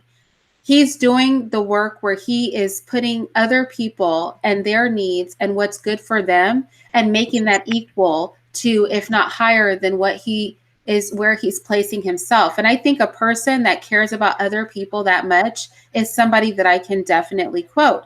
And I would say that he said to me, there are certain people, you know, because I have a heart to want to not just discount people. That's not my heart. I think that everybody has good in them. I think that everybody is multifaceted, and it just is about showing them enough respect and love that they're comfortable bringing that out. He is of the mindset that some people are exactly what they show you. and there's no other depth or levels to them. And if I take that attitude, then there are people I'll be discounting left and right based on their surface presentation. So I guess I would like to think, because I've learned that people do have different levels of depth to them. But I don't know, like maybe you and him are the same in that regard, in which you think that sometimes people don't have varying levels of depth. Sometimes people are exactly what they present.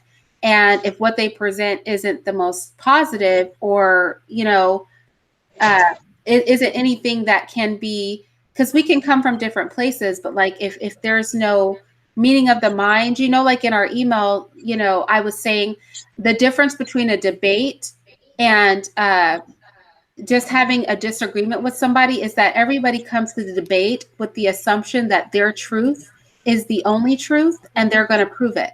Whereas when we come for a conversation where we simply don't agree, we're open to hearing the other person and gleaning something, and we're seeking the truth. I'm not coming with my truth to prove it, or the truth as I see it to prove it. I'm coming to seek truth alongside another person and not just prove my point. And I feel like, I don't know, like, do you ever walk into a conversation with that spirit? Like, I'm not here to prove my point. I'm here to have a conversation. I have no idea what you just said. Do you ever walk into a conversation without a debate mindset? Do you always come like, I have a point and a truth and I'm here to prove it? Or do you ever come to actually engage in a conversation, which is an exchange of ideas, not just I don't know if that qualifies. No, that wouldn't qualify as spirits. That would be beer. But in any event, I'll always down to have a sit down with anybody. And again, I want to give Q Butter a lot of credit, because he's going back into the community to do something good for it, and I think that's good. He should be use his repentant ways to clean up the very community that he fucked up. That's what we need more of. We need to encourage more Pookies and Ray Rays to go back to the community and clean it up. So Derek F said, and thank you, Derek, he said, women teach their children how to get a man and bed a man, but women do not teach them how to keep or mate with a man or carry themselves as women. What women are you talking about? I mean, seriously, I would wonder, like, what kind of women do you know that don't teach their daughters how to be women or how to carry themselves or how to be proper wives? I was raised to not have sex with a man. I wasn't raised to bed a man or to catch a man. I was raised to be a good person and a good mother and a good wife. So I don't know what women you know. Maybe you need to get around a different group of women. Irene, my thing is, we've had several conversations. You already know how I am. My thing is, it all starts in the home. I agree. I believe the problem we are facing now as a community is we don't have us as men, and that's why I keep talking about men. For everybody in the chat room calling me a simp, I'm not worried about the women. Women don't run the community. The community is going to go as we take it, period, as men. That's how I see the community as a whole, period. If we're not running it and we're not doing right, it's going to fail. So if we're not actively teaching our children, especially our sons, just the basics about life, and we leaving these kids out here, hanging them out to dry, not doing right by them, this is what we get. We get the community we see now. I agree with you. So what did I got to do with me? I ain't saying this about you right now. I'm just saying in general. This is the problem with the community as a whole right now. I feel as men, we're not leading like we should be leading. And I feel if you're going to be on YouTube, we need to address the leadership issues in the community as men. That's my issue. And my issue with you, again, there are some things I agree with you on. I believe in strong black families. I believe that we as black people should be raising our children in 2-parent households. I believe in all of that. What I don't agree with you with is that all this shit is messed up because of black women. I just patently disagree. Well, if they kept their legs means, closed, we wouldn't have all these problems over all these years. Well, if women, at the end of Stop the day, bending over and cracking a smile for them Kanuni Singh niggas. Dude, at the end of the day, it's just, again, you're sitting here acting like black women are only fucking these ain't shit dudes. Putting your round heels in the air. Stop laying on your back. Stop being a flat mattress mammy. Stop doing it. That's not the case, Obsidian, and you know that shit. Because at the end of the day, like you said, hold up, you said it takes two to create a baby, right? Niggas. Stop swinging off the chandelier with them niggas. Stop. Obsidian.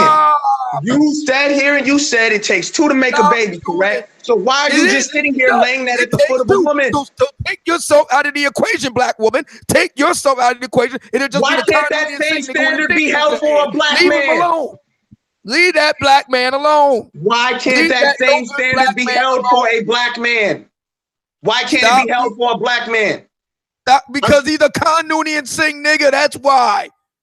He's incorrigible. That's why. He can't change. He won't change. That's bullshit. The problem now. Everybody a lot of black women think they can turn a cad into a dad. You can't.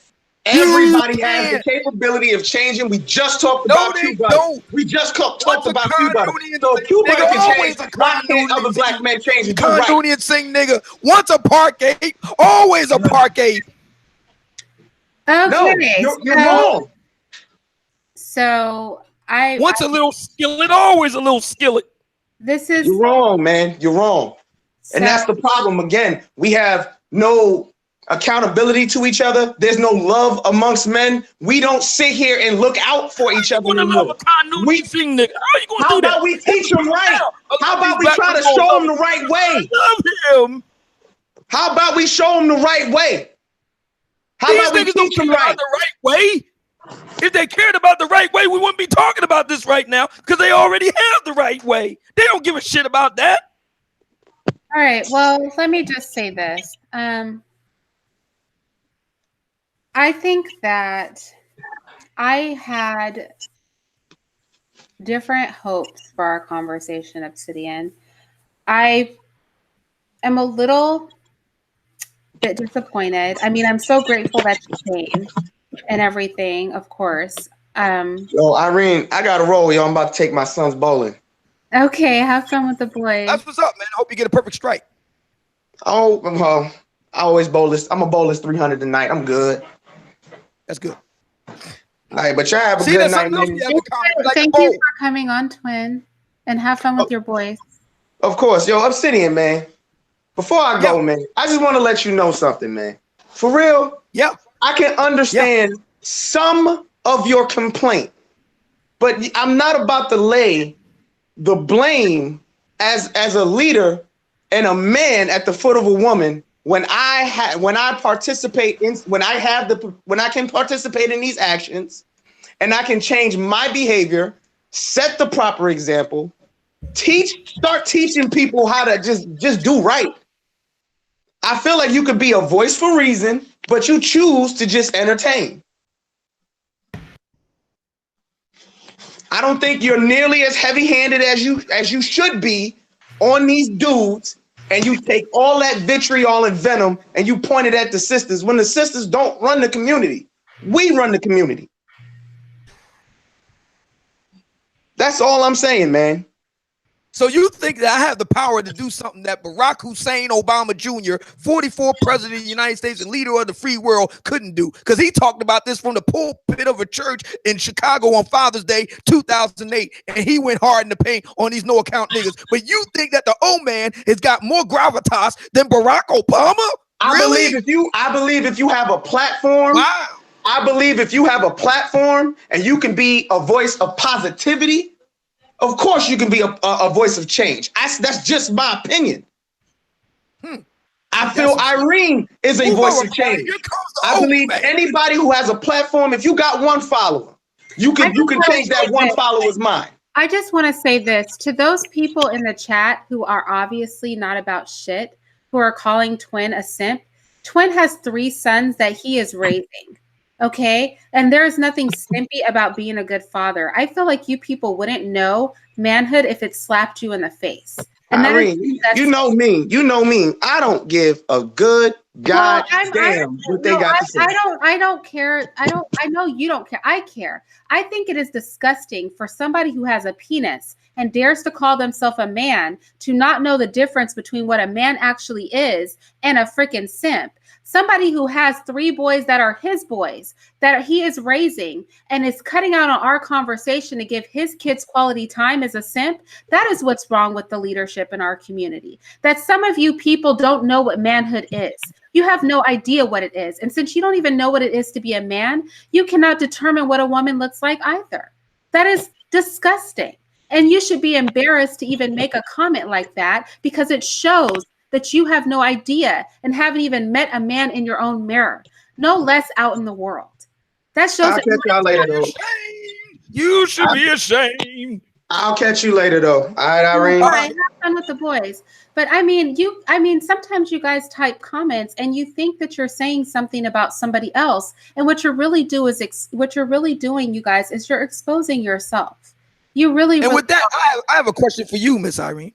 Yeah, for sure. What is it? Now you got a real mad on with the MGTOWs, and I'm trying to understand exactly what is it? What gripe do you have against them? Now I kind of get that if they're coming to your channel and they're leaving all kind of bad comments and stuff like that, I can understand why you feel some kind of way about that. That's fair. But exactly what is your beef against men, in this case black, who decide, you know what, I've had enough, I'm done, and they just go on about their business? What's the harm?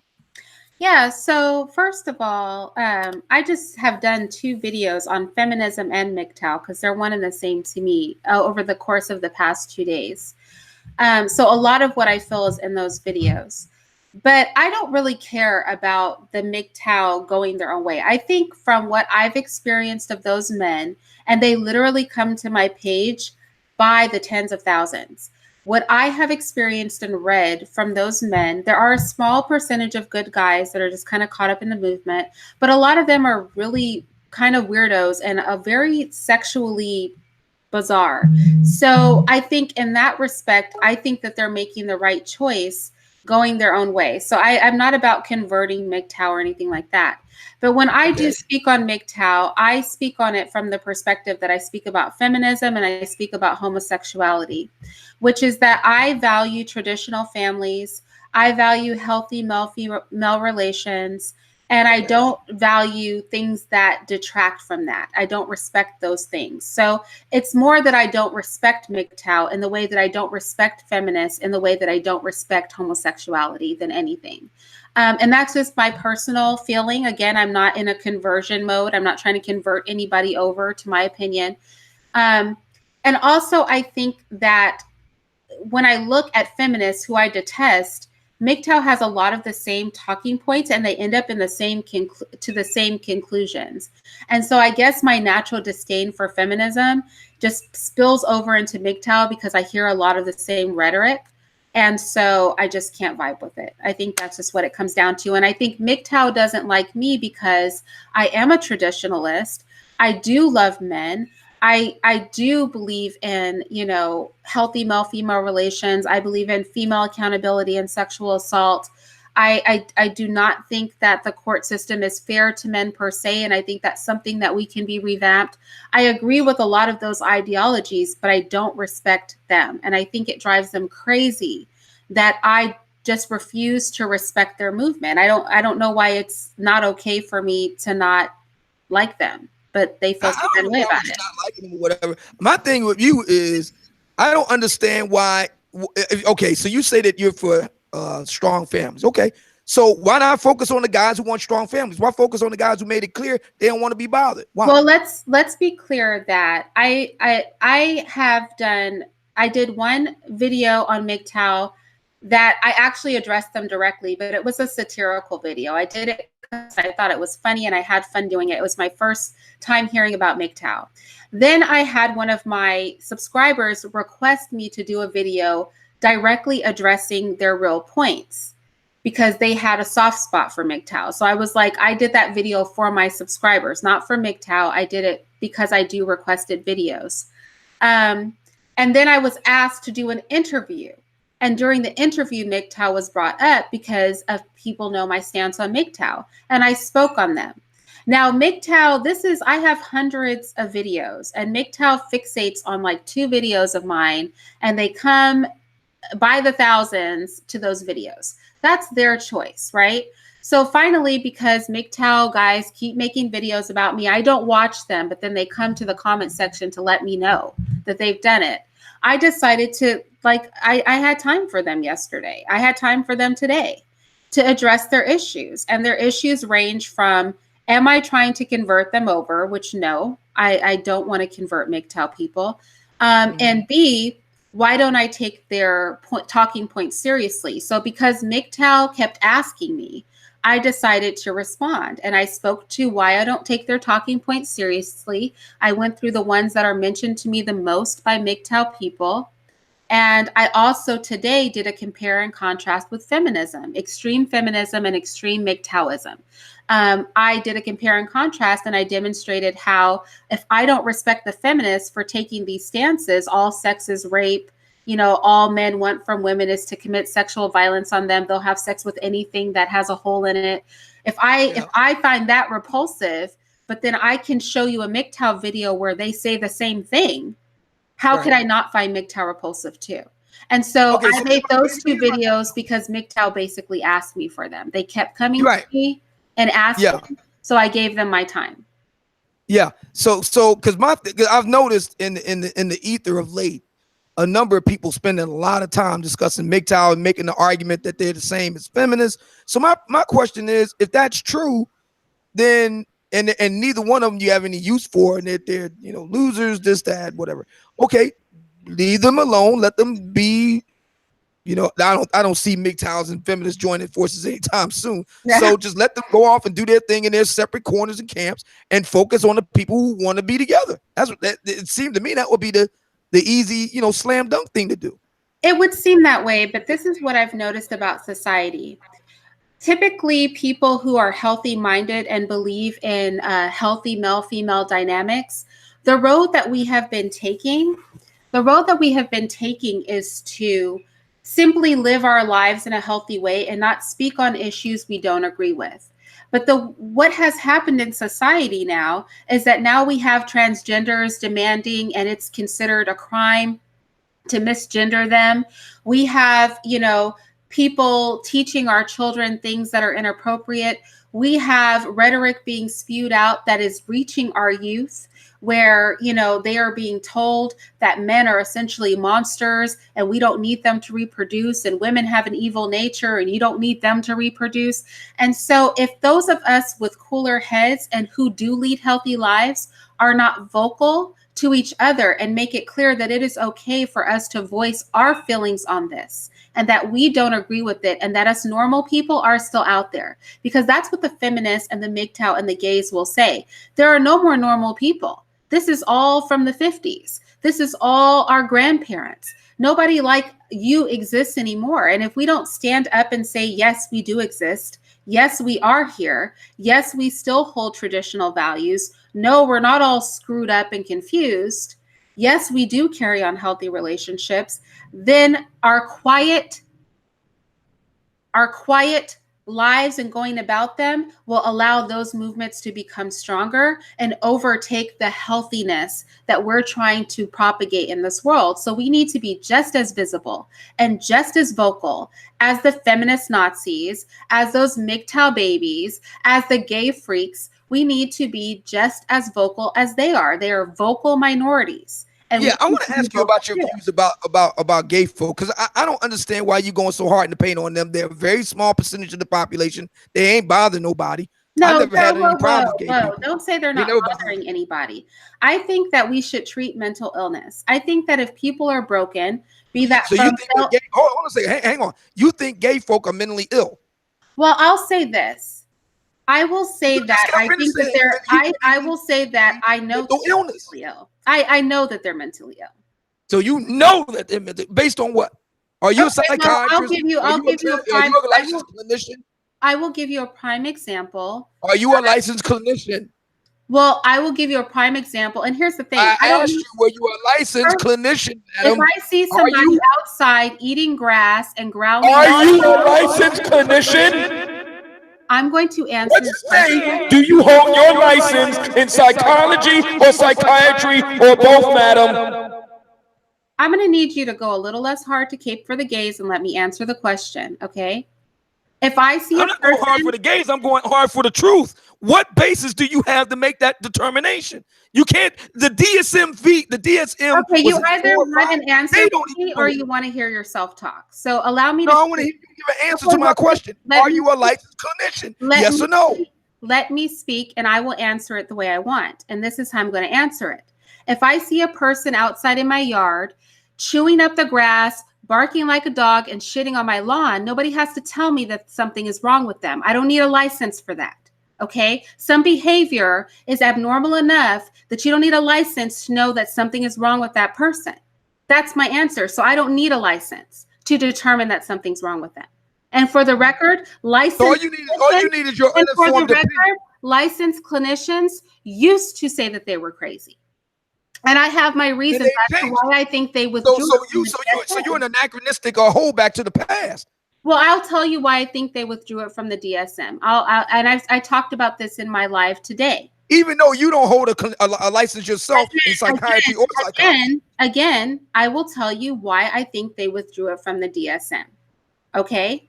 I think that especially with transgender surgery, if we normalize a mental illness, because there are some human tests that we cannot do. So a mentally ill person cannot consent to having certain things done to them. When we look at transgender surgery, it is a disgusting and vile thing. And I think the doctors who do it should be criminalized because these people are clearly sick. And a sick person can't consent to a surgery. So who are they hurting? Finish, please let me finish. If a sick person can't consent to you doing something like that to them, what you do is you then create a disorder that is contingent upon them getting your surgery in order for them to feel whole. That way, a mentally ill person can consent to what essentially amounts to human testing. And then they take these broken, confused people and they do horrible and disgusting and unnatural things to their bodies. That if you ever even watch the surgery or understand what happens, you could never think that a sane person would allow that to happen to them. No sane person, let me finish. No sane person would agree to have their testicles cut off, the tip of their penis cut down and formed into a clitoris. No sane person would allow their but we're talking about gay and lesbian parts and put inside of them. This is part of the LGBTQI agenda. As the transgender individual who had a... I know gay people, and they don't say part of their agenda is to force transgender focus on them. No, the LGBTQI agenda includes transgenders. Hold it. Well, how many gay people do you know is going hard in the paint for transgender folks? I am able to include them as a group, and I pick the most extreme case to prove the mental illness. Because if I point to other things, you might make an argument. I pointed to the most obvious case of them being mentally ill. So if you point to the most extreme case, then the case really doesn't hold any validity. By definition, it's exceptional. Here's the thing. I could point to other things in the gay community. Point to me what is the danger of two gay folks who ain't bothering nobody, they minding their own business, and they living their life in their own crib. How is that a danger to Black America at large? I'm going to need you to stop saying that they're not bothering anybody, because how are they bothering somebody? I'm about to say, in all honesty, I homeschool, but if you send your child to a school and the 4% of the population that's homosexual has pushed their agenda so far that their sexuality is being taught as an orientation in school, if they've pushed their agenda so far that you have to share bathroom with people who may not be even biologically changed yet, if you are not biologically changed, but physically changed to even resemble a woman yet, if they are pushing an agenda so far that you don't even have the option to not call them what they want to be called, or you're accused of being violent and you can be fired or convicted of a crime, that is bothering me. That is bothering other people. That's not them going about their lives and doing what they do in their private bedroom. That's bringing their bedroom into the rest of the world and making us conform to what they want to do in the confines of their home.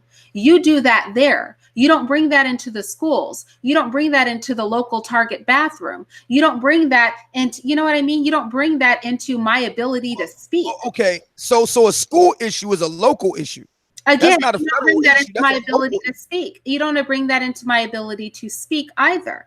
That's even being able to talk. It is a crime in many places to misgender them, because if some of them don't even want to be gendered. It's not a crime here in the city of Philadelphia.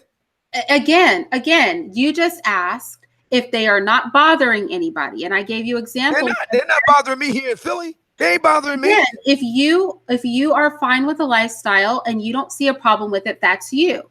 But this is the thing with the gay agenda, is that why should I have to defend not agreeing with them? I can simply say, I don't agree with it. I think it's a mental illness. I don't have to defend that. They don't have to defend being gay. But nobody's locking you up. Wait a second. They don't have to defend chopping their penises off. They don't have to defend putting their penises in another man's anus. They don't have to defend that. Why do I have to defend? All right, so would you have a problem with a man putting his penis in a woman's ass? Would you have a problem with that? I think that's vile too. Why would you want to put your penis somewhere where feces comes out of? I don't know. Why would you want to put your penis in some in I don't have a penis. Where magnitudes more bacteria exists in the mouth than it does in the ass?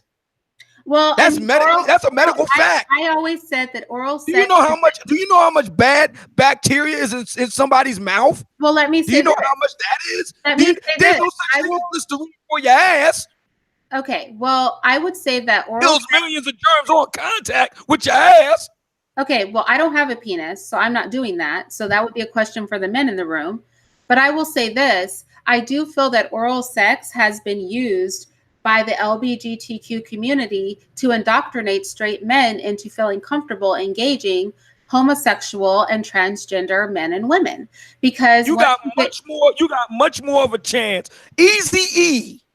Eazy-E died of AIDS because he got a blowjob from one of these chicken head broads out there, not because he was fucking her in the ass. So that's my point. My point is, you got a much bigger chance of contracting a major STD from getting a blowjob than you do fucking a woman in the ass. Again, I don't think people should be heavily promiscuous either, but I also don't feel the need to argue on behalf of gay people. They do a good job arguing on behalf of themselves. It seems to me the gay folks ain't the problem for what ails Black America. The problem for what ails Black America is Black men and Black women don't get along. They don't like each other. That's the main problem, not gay folk. Let's be clear that we're not talking about gay people because I said anything about them in Black America. We're talking about it because you asked me what my issue was with gay people. And I said, I think that they're mentally ill and they ought to be treated. I think that's the loving way to go about it. Now you're bringing up a whole separate thing, and I never spoke on that personally. But I do think that we should not have those individuals around our children. I do believe that. So with that said, I got another question. Oh, okay, go ahead. Yeah, I got another question. So about this interracial swirling piece, because this has been a major part of your story. Now, let me just say off from the outset, personally, I don't give a shit. My own concern about the swirlers, and by that I mean Black women who got with non-Black guys or whatever. My only concern is they do it on the basis of Black men ain't shit, ergo I must swirl. Like Crystalline Carrison, she got burnt by one Black guy. Now she's on a crusade to talk about how all Black men ain't shit. And of course, Black women overlook that because it's okay for a Black woman to have one bad experience with a Black man and then label all Black men as bad. But when Black men have a bad experience with Black women, they are expected to soldier on from fucked up experience to fucked up experience with Black women. And of course, never hold any Black woman accountable for it. Now, my thing is that... You know what? I actually asked Crystal if I could interview her. And because of the fact that I talked to so many people on YouTube, she didn't want to go through with the interview. She just thought... Of course not. Of course not. This is what that's why I call her Crystalline the Coward. Okay. Carrison. Well, don't say that because I'm still hoping she'll come over. Oh, she's a coward. Because I like her to speak for herself. But right now, she's a coward. Right now, she's not comfortable letting me interview. She knows that she's on some bullshit. That's why she won't come on your channel, because she knows that she's on some bullshit. She knows it.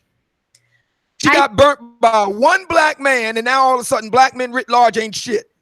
One black man, one.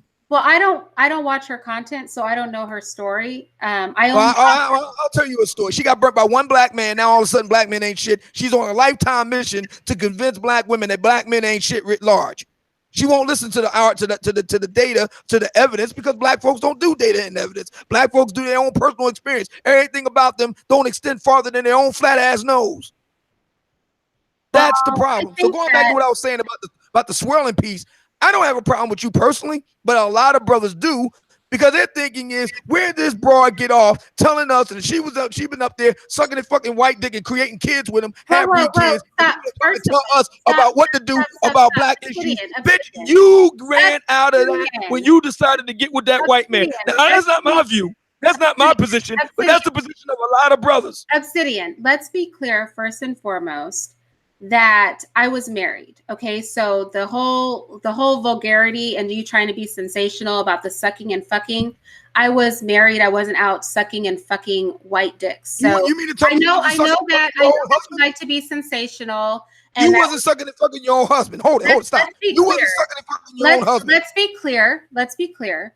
I know you like to be sensational, but like no, I'm asking an honest question. You wasn't sucking and fucking your own husband. Second of all, if people have a problem, I could finish. If people have a problem with me or my kids, they don't have to watch my channel. It's that simple. I agree with that. Yeah, it's that simple. It's that simple. So there you go. I don't have to justify anything to anybody. I've always said my first husband was an amazing man. I don't have anything against him. Everybody knows. I don't care if people, from what I've heard, swirling and interracial dating are two different things from what people have told me, because swirling is something I never heard until I came to YouTube. Swirling is what Crystal does, which is promotes heavily interracial dating. Swirling is more what you were saying. Yeah, I'm about to say, what's the difference in your mind between swirling and interracial dating? This is what people have told me. I don't know. Swirling is more what Crystal does, which is promote interracial dating, or what you did when you said that being sexually liberated was having access to other races of women. That's more swirling. Interracial dating is just dating out. I think that, and I've made videos about this, I don't promote it for the Black community because I find that people make statements similar to what you made, which is somehow they're very obsessed with the skin color of the other person.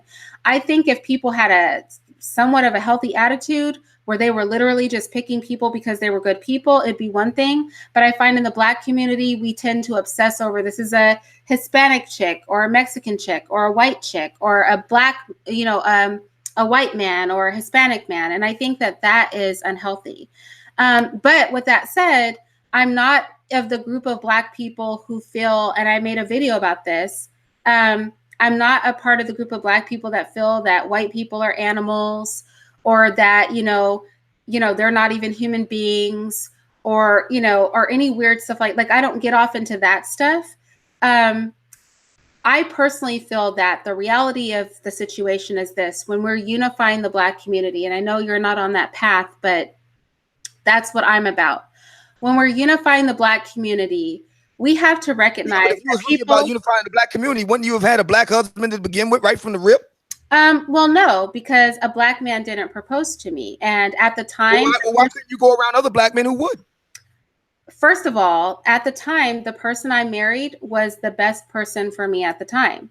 So me being for the Black community has nothing to do with having sex Black. You said you're not even a part of the Black community. You're not about the Black community. Stop. You said it before. You said you're not for the Black community. I said I'm not here to be the savior of the community. I said that I am not the cleanup man. Tell those Tandunian sick niggas to clean it up. Tell everybody to do it. Get Taz to do it. Get George Macon to do it. You said you have no responsibility to the Black community, but you have sex with a Black woman. So yes. What does it mean? That my point is that it doesn't matter. if you much as bash, possible.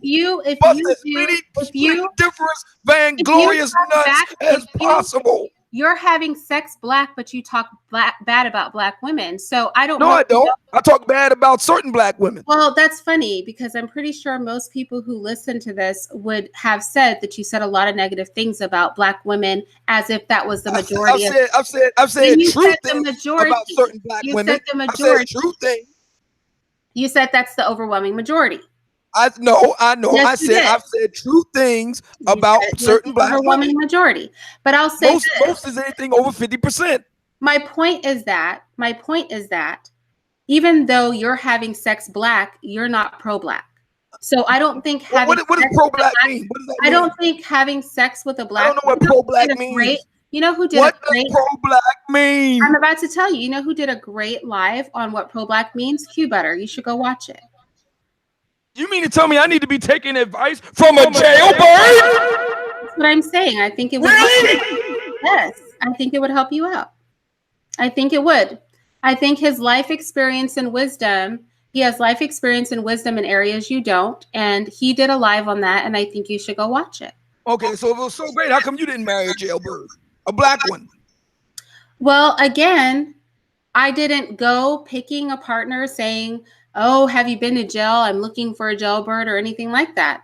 I picked my man based on him being the best man, and he is, and that's why I'm with him. So, I mean, sometimes I feel like you ask questions and they're not realistic in nature. How come I didn't marry a jailbird? I don't think people go, I'm going to go find somebody who's been to jail, and that's the only type of person I'm going to meet. Marry. I mean, women do it all the time.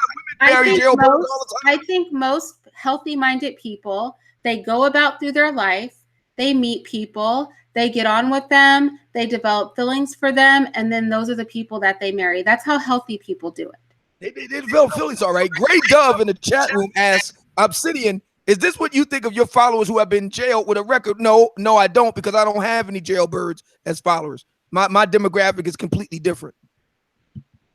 Completely different demographic. Completely different.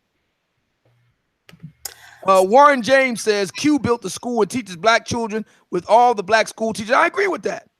You know, jailbird isn't one-on-one. I agree. That's good. What else? Somebody else said something. O'Shea Lennox says Obsidian is a Tommy wannabe. Thank you. Appreciate that. Obsidian, really? Yes. Mr. Know-It-All Man says Obsidian is a Tom like his wannabe. You got that right. You give me a fraction of his income, I'll be set for life. Thank you. Thank you. Appreciate it. Supreme King Coon says, at Plastic Rod, is that the best you got? Calling someone gay, yet black women defend and hire gay men the most. All black mainstream female media defends homosexuals. Why? Obsidian has no shows about gays. Well, you know, you're not a black man in Black America if you haven't been accused of being gay at least once by an aggrieved and black woman that you curved or whatever. That's their first offense. They call you gay. You gay. I think it's interesting that he just said black women defend gays or hire gays and all that, and here I am, a full-on black woman, saying I don't even approve of homosexuality. So I think this black, again, I'm not with the gender war stuff. Like, it's fine if you guys want to do that. It's fine if you think it makes you, and I'm not speaking to you, Obsidian, I'm just saying in general to the chat, it's fine if you guys want to do that. It's fine if you think it somehow makes your point more valid to start it with black men or black women.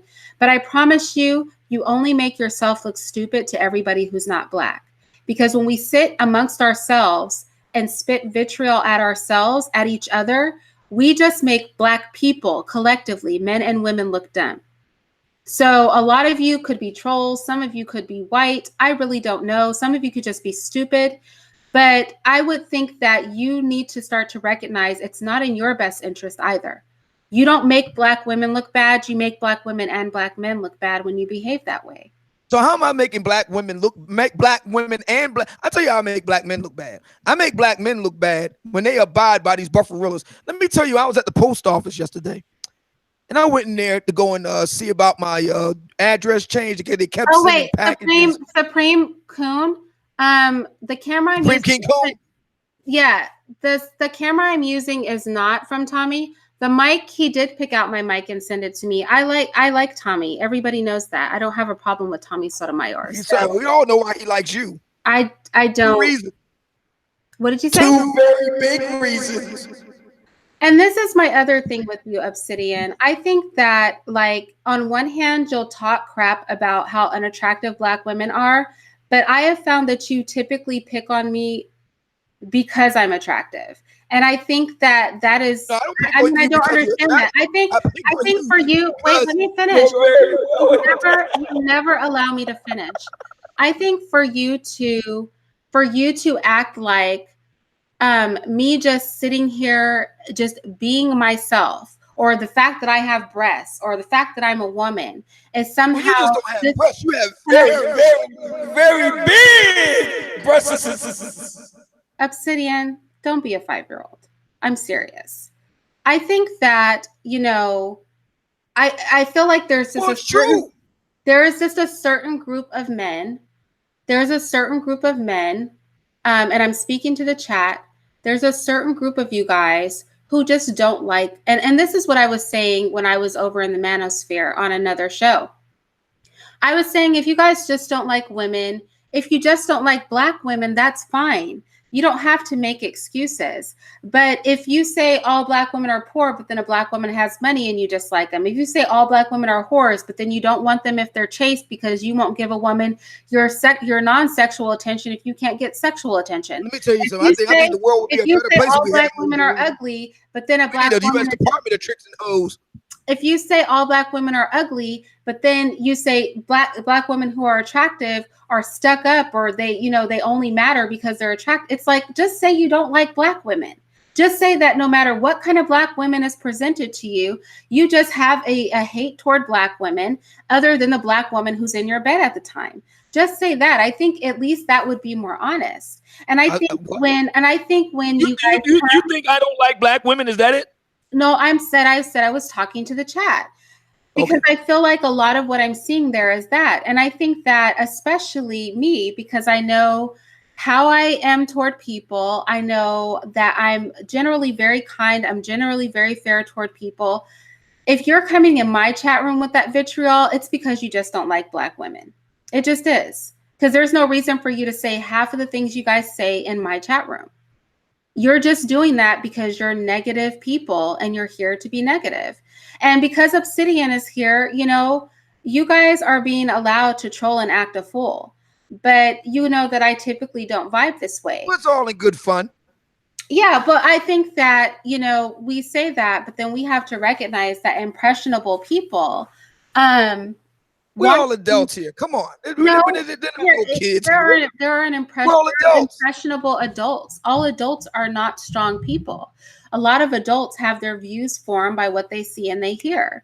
But can I respond to Miss Grey Dove, who the faceless one? She says, just save time, Obsidian. Don't say you don't like professional Black women. Then say you won't take care of a Black woman. Just admit it.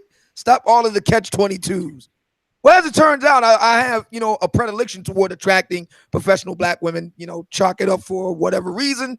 And I never had a problem with them personally. I'm just simply making an observation that no successful man wants to deal with a manlet. They don't want to deal with a woman that works 40, 50, 60 hours a week and come home every night to an empty house. They don't want that. They don't. That's just the plain truth. A lot of Black women want to be married to their job instead of dealing with their man. That's their choice. They have the right to do that. But then they can't be mad when those brothers go and get Becky. It is what it is. I think that, like I said, it ends up being a catch-22. That's what I find when I go into the manosphere, because I do go into the manosphere whenever I'm invited. Okay. And I find that it's really a catch-22. If you come in there and you don't fit the stereotype, they'll say, well, it's just you. If you come and you have an argument, they'll say, well, that's not good enough either. And the thing is that if nothing is going to be good enough, at some point you just have to admit, these are just not women I want. And I think that that's fine, but I think that you don't have to create straw man arguments against Black women. You can just say, I don't want them, and then just go date other women. Like, it's just that simple. But I think but see, this is just to the people in the chat though, right? I know that money can be made to do it for some people. And so there's an appeal there. But I think the people in the chat, like, nobody's paying you any money. You're just down there doing what you're doing. And that's coming from like your own internal place. And I think that part is unfortunate. I think that, you know, when we have a brother up here who is being a father, we talk about all these fatherless Black children, and we have a brother up here who is raising his 3 boys, who is, for all intensive purposes, you know, he has a job. He's not a convict or anything. He's just a good, decent person, a good, decent man. Right. But then we'll have people in the chat drag him. It's like, how can you drag somebody who's being a good father, who has a legitimate job, who has no criminal background? I mean, just say that, you know, then all the other arguments are straw man arguments, because then you have that man in front of you and you'll find fault with him. I think some people just don't like Black women. Some people just don't like Black men. Some people just hate Blackness, period. And they'll look for anything about anybody who has Black skin to pull out and be negative about, because that's what's in them. And I think that is a sickness in our community I would like to see die down. But honestly, with all these avatars and fake names, I'm not even sure if half of you people are Black. So who do you think they are? You think they're lizard people? I mean, I think that they could be. Are they pod people? I think it's the internet. And I think when you have an avatar and you can make up any kind of name, we don't know. The men could be women. The women could be men. The Black people could be white people. We don't know. I know. What about lizard people? I know who you are, Obsidian, because you showed yourself. Lizard people? No, I think they're human beings. I'm saying I know who you are, Obsidian, because from time to time. How is it obvious? How is it obvious to you that they're human beings? How do you know? I mean, they could be. Let Facebook tell it. Some of them are just robots, right? Yeah, I mean, but so if they could be robots, they could be lizards. Like out of V, they could be lizards. Not be lizards. Obsidian, shut up. Really? How do you know? We know that they're most likely people, right? But what kind of people they are, we don't know. One person could have several accounts, even. You know what I mean? But I agree. My thing is, have a lizard guy with like 4 or 5 accounts posing as a human. A lizard guy, Obsidian. Yeah. Yeah. Are you drinking over there? Nope, not drinking. You are drinking at all. Nope, not drinking. I'm just carrying out your argument to its most logical conclusion. That it's a lizard person? No, I mean, but honestly, that's not its most logical conclusion. Like, at the end of the day, we don't know who's behind an avatar or a name on the internet. And I think that because there's no gain other than a lot of self-hate for a lot of people to do what they do, if there's no money involved in it, if you're not, if you have nothing to gain from it than to be a provocateur, then if provocation is like your only purpose, then we have to question like what your presence is there for. Well, I'm not a provocateur. I'm not a provocateur. I'm a raconteur. You're not a provocateur? No, I'm a raconteur. You're a raconteur? Well, I did see, and I'm going to use it for the thumbnail on this video. I'm going to use the picture you have now, and then on the side, I'm going to use the one where you say that you're a semi-professional pest. That's right. I cannot believe that you made yourself a flyer that says that. Oh yeah, it's my professional pest. And see, that's what I'm talking about. It's like, could I ever get you into a conversation where you didn't use a sound effect and you weren't trying to be a semi-professional pest and you were just being Obsidian, your mother's son and your father's son? Do you know what I mean? Sure. I mean, again, the thing is that people think that I'm putting on an act, and I'm not. I'm telling you the truth. I just do it in a real entertaining way, but I'm telling you the truth. And I talk about a lot of things in an entertaining way. That's some real shit. Like these Rosemary Baby, Park Ape, Khan Nooney, Sing niggas. That's a real thing. Now we could debate whether or not lizard people exist, but the Khan Nooney Sing niggas, they definitely exist. The Park Apes exist. They're real. We know they're real because a lot of black women keep sucking and fucking and reproducing with them. Oh, okay. George Lopez wants to know, can you please ask him where he got his info about Eazy-E? Where I got that was way back in what he died in 90, I want to say 95. He died, I think. So yeah, I got it back way back when. And, you know, by the way, there's a lot of sisters in your chat that's upset with the old man. And it's understandable because often when I'm telling the truth, a lot of sisters get angry. Only those with whom it applies. Like Sharice talk about, she doesn't believe the CDC stats. I find that the ones who have a dress size in the high double-digit figures, they're the only ones that really have a problem with that. What is a high double-digit figure dress size? Depends on height, but assuming it's the average American female height, which is around 5'4", we're looking at, 14, 16, 18, just way too big. Size 14, really? Yeah. Because at 5'4", yeah. I am 5'2", and I wear a 12, 14. And I'm 5'2". Well, we all know the reason why that is. Because that's the size that I wear, and I'm 5'2", and I'm not even close to overweight. We all know the reason why that is. I'm just saying, like I'm not even close to being overweight, and I'm don't we, Irene? That just goes to proving my point, though, is that it doesn't matter like weight or dress size. It matters like the physical appearance of the person and the health of the person. I agree with that. It goes to that, you know what I mean? So I mean, so if you got a woman that's like 5'4" and a size 20, I mean, come on. 5'4" and a size 20 looks quite. But I think some of those Instagram models with like the really, really, really, really like super, super, super big butts, they might be a size 20 down there. They could be, but most models tend to be tall. It's by definition, a model is tall. By definition. Well, not the Instagram. So you're looking at black women. You're looking at not the Instagram and like Twitter, or I don't know all the ones, but no, I don't think. But I mean, fashion models, as a general rule, tend to be tall. Well, fashion models, but these aren't really fashion models, right? These are like. That's why they call them Instagram models. I think a lot of them are like regular. I think. All right. So do you know what their heights are? What do you say? Do you know what their heights are? No, I'm not even on Instagram, so I have no idea. I don't even know who they are. I've just seen them in passing because it's hard not to see them from here and there. But some of them I can tell that they're short. But some of them might be tall. I just think women in general. You have to share with me this preternatural, intuitive ability you have to just know all things. I don't know everything, but I know a lot. You know a lot.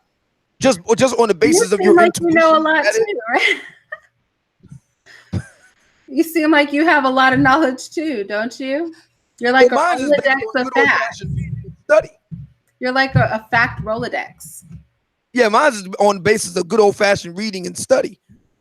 I do a lot of yours seem to come from the ether somewhere.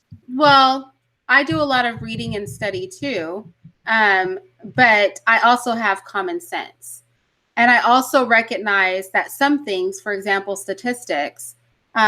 For every statistic you can find that speaks to one fact, I could find 5 statistics that speak to the adverse of that. So I also recognize that black women really aren't overweight and obese. You could find 5 of them. Well, I could definitely find, yes, I can definitely find 5 studies that would refute that, and they would quote very similar to what I said early about the standards of the tests that are being used to determine what overweight or obese is. You know what? You need to email me those 5. I want to see it. Oh my gosh. Okay. I can send you. Yeah, I can send you 5 studies. I'll do it just for entertainment purposes. But it'll be later in the week. Okay. Because I don't have time in the next 48 hours. Huh? Definitely want to see it. Yeah, I will. So let me ask you a question. So all right. So what is your major problem with me insofar as my position in relation to my show? Because I'm not the one that's jacking the community up. Wait, the community is being torn up by the Pookie and Ray Ray, Kanuni and Singh niggas, not Mumia, Obsidian, Ali. No, Obsidian, can you repeat that again? I'm sorry. The first part? Exactly. What is your problem with me in relation to what I'm saying and how it's supposed to jack up the community? Because I'm not messing up the community. I'm not. Well, first of all, Obsidian, what did I tell you my opinion of you was? Do you remember? I forgot. I get so much mail on a daily basis. I mean, you know. I told you that I thought you were probably a really good guy deep down, and that my biggest issue with you was that I feel that a lot of the stuff that you say and the way that you say it could affect people who have more vulnerable minds. That's what I said. So I have not said that I have a problem with your show. I don't listen to your show. I came through that one time, not for the interview, but I came through after that. I just don't listen to it because, you know, like I can't vibe with that kind of energy because it just. What kind of energy are we talking about here? I think solar energy. Okay, this is what I think. I think that I don't listen to your show all the time, right? So this is just my view based on what I've experienced. I feel like part of your show is like very entertaining. And I think sometimes it just goes a very like negative direction. And I feel like that energy, I just like to be in a good space. And so I think there's a way to deal like in reality without it being very negative. And so I think sometimes you come across, and I don't think you can argue this because you can see people's reactions to you. I think you come across negative, not even so much as what you're saying all the time, but sometimes your delivery isn't the best. And I think you mean like what I'm saying right now with Natasha Dean in the chat room talking about how she used to weigh 230 pounds. My God! Don't pick on her. What's wrong with you? Did she eat all the chicken at KFC? Obsidian. Stop. All the mashed potatoes? Obsidian. All the gravy? Man, I really asked you to be. All the rice and beans? Behave, Obsidian. What? I promise you, you remind me of somebody I know. Like, you really do. Who do I remind you? You remind me of somebody I know very well. Like, I swear if I gave him your sound effect, he would play all the same games. Like, you need to stop, like, right now.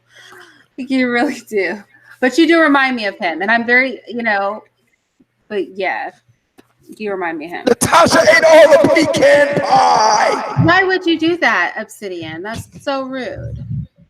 Well, how else are you going to get 230 pounds? We don't know how tall Natasha is or any of that. Oh, okay. Oh, Natasha, how tall are you? You think she's going to answer you now that you talked all that smack? Sure. I don't think so. Sure, she'll answer it. How tall are you? Are you over or under 5'10"? Let's see. Just find out. She talking about I was still banging her. She's banging her, right? Oh, she's saying she was banging the back of those pots down her throat. That's what she's doing. No, I think that was her point when she was saying that. I think she was making the same point that I was making when you were like size 14 is big. And I'm like, well, I wear a 12, 14 and I'm not fat. So I don't know that that's big. And I think she's just saying the same thing as like, I weigh 230 and I still look good. I think it's all in where you carry your weight. I think pear-shaped women. You can think that, but this is what guys are thinking. But no, That's right there. no, because here's the thing. Some body shapes, like I think pear-shaped women especially, carry weight in a way that Black men like the most because they tend to stay very tiny. And then their hips and their butts and their thighs just get like bigger. And hourglass women very similarly, you know what I mean, tend to be like big and then tiny and then big again. And so I think like it just depends. I don't know that a number determines what is attractive. I think people determine that on their own. Not to say there's not like. Oh, wait a minute, hold on. This is in. She's 5'7" and 230 pounds. That's a little hefty. Is pretty tall for a chick. Hefty. 5'7" is pretty tall for a chick. Nah. 5'10" is pretty tall for a chick. Tafari, MGTOW's not a person, okay? So I didn't insult any individual MGTOW people. So for you to compare me caring about what was said about Natasha to what I said about MGTOW, it's not like I singled out a MGTOW person by name and said anything about them. So that's not exactly the same thing. So Miss Les C, and we know what she looks like. Black people's muscle mass is different, idiot. Obsidian. I'm pretty sure you got the wide shoulders there, looking like Warren Sapp. I'm pretty sure.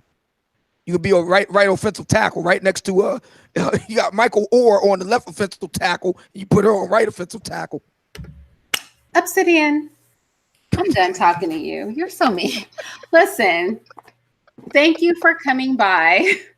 For those of you who are interested, I did do a show with Obsidian. He has clips of it around and about on YouTube. I'm going to post the whole show here on my channel so you guys can see how I got on with his guys. That's what I was going to tell you. I don't feel you're as bad as like some of your guys. Like What's wrong with them? They just having good fun. Well, I think the one that almost started crying when I was on your show, I don't think he was having fun. Did you know that Barry Sanders, the great Barry Sanders, was 5'8.5" and 204 pounds? Did you know that Natasha weighed more than a Hall of Famer in the NFL? Muscle weighs more than fat. Put her in the hole. Let her hit the hole. Muscle weighs more than fat. How many carries she get a game? How many yards she get per carry? How many? Obsidian. You're supposed to be an entertainer, not a stand-up comedian. Nobody came here to get roasted by you. Obsidian. She ran I in for a asked you to come on here and behave. You cannot help yourself, dude. You cannot help yourself. She ran it in for a touchdown. You know what? She got the 2-point conversion there. You have no control over it. Stop. Obsidian. Anyway, listen, this has really been great. I really appreciate it. We got to do this again one time. We got to do this again. I'll do it if you behave. Are you going to behave? I'm going to just need you to bring all your girlfriends out. We have a real great time. Obsidian.